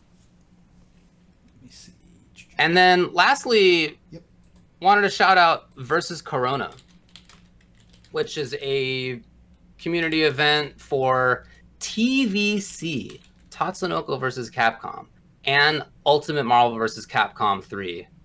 That will be on February 20th at 11 a.m. Pacific time. It's on Will English's stream, which is twitch.tv/WillEnglishIV, as in 4. There's a $1,000 pop bonus for that, which is super cool. I highly recommend that everybody check that one out. Again, in the YouTube version of this, I'll have a link to check it out. Cool. A lot of cool stuff going on in the community these days. It's great. We've talked about this in the past, how I'm really happy with how we all ended up responding to the fact that we couldn't do offline events anymore. At the beginning of the pandemic, everything basically shut down, including most of the online stuff. There wasn't even that much online stuff. But then as we all just got used to being at home and the fact that we're going to be stuck at home for the foreseeable future, we have had so many more community events, and we're continuing to do that. Apparently on the same weekend. Yeah, I was just thinking about that. So you have your choice. Very busy weekend, and that's Yeah. when the StrIVe beta's out. So God, you're right. StrIVe beta, very busy fighting. Capcom Pro Tour 2020 season final, DMC 3v3, Mortal Kombat Pyramid of Power, Mortal Kombat Tropical Combat 3 versus Corona, and probably other stuff. I mean, there's like regular weekly things that happen too. Salt Mine League, NLBC, WNF, online local, right? There's any number of things that happen every single week, and I'm sure that will be the case there. But there you go. Even more community stuff coming up. Cool. All right, that's it. Okay. That's all I got. Mailbag it. Let's mailbag it as we do. We finish our episodes nowadays with mailbag questions, which are any questions that people want to send us that are not directly fighting game related. Again, we do the 5-5 matchup segment where you send us questions that are definitely fighting game related, and then people vote on which ones they want us to actually discuss. For the mailbag, whatever you want to send is cool. We choose which ones to talk about. No voting on that. It's totally up to us. And these can be whatever zaniness that you want to bring up. So number one is from Fighting Feng Huang, and he says, do you have any non-fighting game YouTube channels you would recommend checking out? Yeah, absolutely. Okay. All gas, no brakes. If you have not seen All Gas, No Brakes yet, this dude, I actually just watched a documentary on him from Vice. More of an interview. But this guy is incredible. He literally lives in an RV, travels across the country where the news is, and brings it to you raw and directly. He came to Minneapolis when there was riots here for George Floyd. I mean, he was no joke 4 or 5 blocks from my house, interviewing people while they were burning down the city. So yeah, he also is very comedic. I mean, he was very serious for protests and things like that, but he also goes to like Daytona Beach and makes fun of all the bros and things like that. It's just a really, really, really great channel. If you guys have not seen All Gas, No Brakes, check it out. I super agree with that. I think that's a really great one to point out. Really funny, and also sometimes really like insightful and interesting, and always pretty short documentaries. Not even short videos, right? That they put out. Yeah, they're 10, 15 minutes. 10 minutes. Yeah, right. Not big long stuff. The things that I would bring up are just all history related. I really like the National World War I Memorials YouTube channel. They have really cool stuff. You do. They have super cool, I tell you it's cool stuff, all about, how World War I went and all the various sides on that. And sometimes things that are related to modern times as well. I like it a lot. I think that's cool. I really like Number File. I think that's a sick YouTube channel. It's all about math and numbers and done in what I think is an interesting and fun way. Look, don't look at me like that, Brock. I was just gonna ask you if you've ever seen The Lockpicking Lawyer. I've heard of it, but I haven't watched it much. No. You should watch The Lockpicking Lawyer. It's David in an alternate universe where he was a locksmith before he was a lawyer rather than a gamer. Okay. Yeah. So a big jerk. Yeah, absolutely. He makes all these companies look awful. I loved the Great War while it was going on. They had like up-to-date versions of what was happening exactly 100 years ago during World War I, but now it's obviously beyond World War I and they're still going on. So I think that's a cool YouTube channel too. I don't know. I'm sure I can go on. I got a lot probably that I can do. I really like, for politics, I think Some More News is hilarious and good. I like Veritasium. Anyway, I can keep going for sure because I watch a lot of YouTube. Right. I do not. I kind of capped it with All Gas, No Brakes. I mean, I generally don't watch YouTube very much, so I don't know if I really have any suggestions. Most of the YouTube I end up seeing is exposure from other people like Olaf. One of my favorite things that he's exposed me to, and I know you enjoy watching him as well, David. It's gaming related, but Carl Sagan's Mario. Oh yeah. The Mario Maker streams and stuff. That guy's strangely extremely charismatic and just fun to watch. He's just a really, really cool guy, and he's super smart, and I just love how he approaches the games and stuff. But honestly, like, I actually don't sit down and watch YouTube all that much. Yeah, I really don't either, man. I don't watch a lot of stuff unless I'm eating. I'm usually playing games or trolling on Twitter or whatever. Yeah, Well, I'm going to give you a +1 for Carl Sagan. That's been super cool because my wife and I watch it regularly, his content regularly. She is somebody who played games growing up, but kind of fell off that for many, many years. And over the last some years, as she's been living with a huge nerd, she's gotten a little bit more cool with watching gaming-related content. So now, like, when there's a new YouTube video on Carl Sagan's channel, like, we watch it. Like, we'll have dinner and she'll be like, hey, you want to watch the new Carl? And I'll be like, absolutely. That's awesome, dude. It's actually super cool. Yeah, I really That's enjoy awesome. it. And it's really funny. And Nice. Okay. good job, Andres. Yeah, you guys. But you guys make sense. You two. It's not surprising. If You I two went are a back in bunch of time- nerds. Yeah, you guys are exactly. You're both a bunch of nerds. If I were to go back in time 2 years or 3 years and be like, David, you and your wife sometimes watch gaming videos. It's just a guy playing Mario, and you guys watch it. I would You be went like, back 3 years, absolutely. David. You'd be like, I have a wife. Okay, fair. No, well, I mean, I think that was pretty clearly headed that direction. Yeah. Look at me, Mr. Confident. My fiance loved me. Yeah.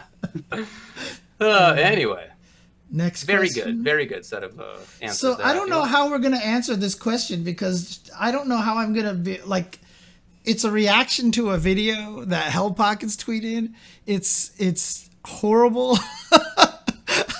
I don't know. First off, why is Hell Pockets making us do reaction content? No, it wasn't him. This was actually from Nutacon. Yeah. Why is Nutacon making us do reaction content? I don't care who sent it. Have you seen this? James, are you not going to put this up on the internet? You're not going to do it? Are we allowed to? I don't know what the situation is on this, but sure, I guess. Just mute it. That'll be fine. Okay. She's not I've saying seen this anything. before. She's not saying anything important. Okay. Yeah, I've seen this before. The stuff that's important is what's happening, and it's pretty tough. Oh God, my cat is hungry and is trying to fight. He's Nathan, not right now, please. Good boy. Yeah, he's being a good boy. All right, so this is a cooking video.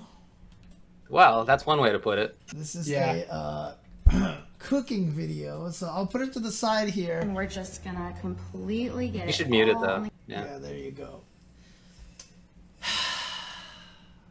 So first of all, why is it on the counter? It's already so bad. She put nacho cheese on the counter. It's just on the counter. How weird. How I already weird. I already know where this is going, so like my reaction isn't. No, you don't. No, you definitely I've seen don't. This. Oh, you I've okay. absolutely seen this. Okay. Because if you haven't seen this, you don't know where it's going. Yeah, no, I know exactly where this is going, so I can't. So Can't she's give a real pouring out. reaction. She's pouring out the stuff that like you would put in. Nachos. You would like use to cook for nachos, basically. There's some but she's taco just season coming up here. I skipping also a like step. that she's making this. I'm assuming for other humans, and she just mouthed all over that taco seasoning. I think this is like if I went to somebody's house and this was just on the counter, I absolutely would not already eat it. Whether she mouthed it or not, I'm already not on board. And then time to add some tortilla chips. And how would you mix these tortilla chips into this? Well, Your I bare okay. hands, James Chen. Just with your crush 'em. bare hands. Wouldn't have been the way I approached the situation. I think I can say that confidently. You know, I've shredded chicken before, and it's a lot easier if you use utensils. Is all I'm gonna say.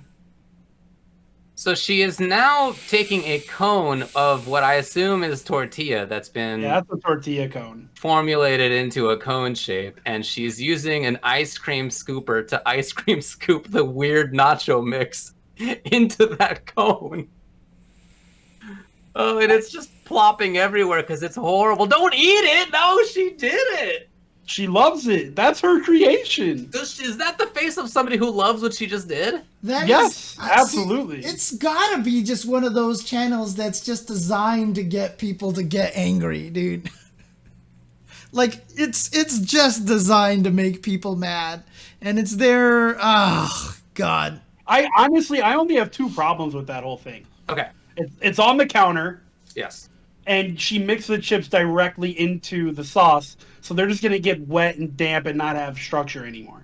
That's true. Those are my only two real problems. Honestly, from the rest of that was like some standard ass white people nachos. Like, whatever. I It mean, was just it's on the counter in a stupid corn tortilla. Did she like not You know, cook it was just the beef? Like No, the none beef of- was cooked. The beef was cooked. Did she not- It was just on the counter. And she didn't like make the beans, right? She just like She just dumped them. Yeah, there's dumped the cold beans. beans. There's no Cold beans. because you can cook beans and they're pretty good if you cook them, but Yeah, it looked like she just dumped them cold right in there. I I mean, think- that's also a problem, but like in my eyes, that's a minor problem compared to on the counter with wet chips. well, I think the way that you phrase it of her dumping it in there is going to be real relevant to her in Giant about dump. 2 hours. Massive dumps are gonna happen. Oh my god. That Anyway. is for sure. All right. Hey, thanks to Nutacon for the 5 gifted Yeah, thanks, subscriptions. Thank you for that. I really appreciate that. Also, thanks for making us watch that. It was funny and gross. And We're gonna get weird videos sent to us every week. I know, right? For sure. We are a reaction channel now, guys. Welcome to Yeah. Ultra Gen. yeah, you're right. You're right. Okay. Good work. Good work, everybody. Nutacon has pushed us into the future. Thanks, Nutacon. Third question. Oh, interesting. Sean Tamura asks, who's your favorite video game voice actor? Any video game voice actor, huh? Not even just fighting games. Mike DeBonis. Good old Mike DeBonis. What a cop-out answer. Mike Oh, DeBonis. Also Julian as well. Well, you Those know, are my as two favorites. much as I love Mike, and he's one of my best friends in the world, I got to go with Nolan North. Oh, really? Nolan North, he's the voice of Deadpool in Marvel Yeah, 3, of course. as well as Nathan Drake and blah, blah, blah, blah, blah, blah, blah. Yeah, that dude's fantastic. And he's and Seth got him to say, where your curly mustache at? Yep, that's true. I wouldn't even know how to answer this question, to be honest. I mean, I'm really into voices and stuff like this, but Yeah. it's weird. Like, I'm not even sure if I would be able to answer the question. Outside, Do maybe you have, the like, guy, too many names swirling around. maybe the guy who does Link's voice. Hey, yeah, what? Hey, you know? Ocarina of Time Link, huh? Yeah. Yeah, I was think- going to say, I think they probably just get like an intern to do that every single time they sell the game. There's not much thought put into that one. Oh man. So yeah, I don't know. I'd have to sit down and actually think about this for a little bit, but unfortunately, I don't have an immediate answer. So James is going to go with Phil Lamar. Phil Lamar is his favorite video game voice actor. all right. And what about the last question? Last one is from Drem at Poogly Woogly. What Street Fighter character would be the best at playing Street Fighter V, and what character would they play? Character would be the best at playing the game. And I think not just Street Fighter V character, but like what Street Fighter character? Which Street Fighter character would be the best at playing Street Fighter, and who would they use? Man, that's a really tough question. I'm like actually really thinking about it. I'm thinking about it too. I Who's a actually think it genius? might be. Who's canonically a genius? I mean, I feel like maybe Ken using Ken.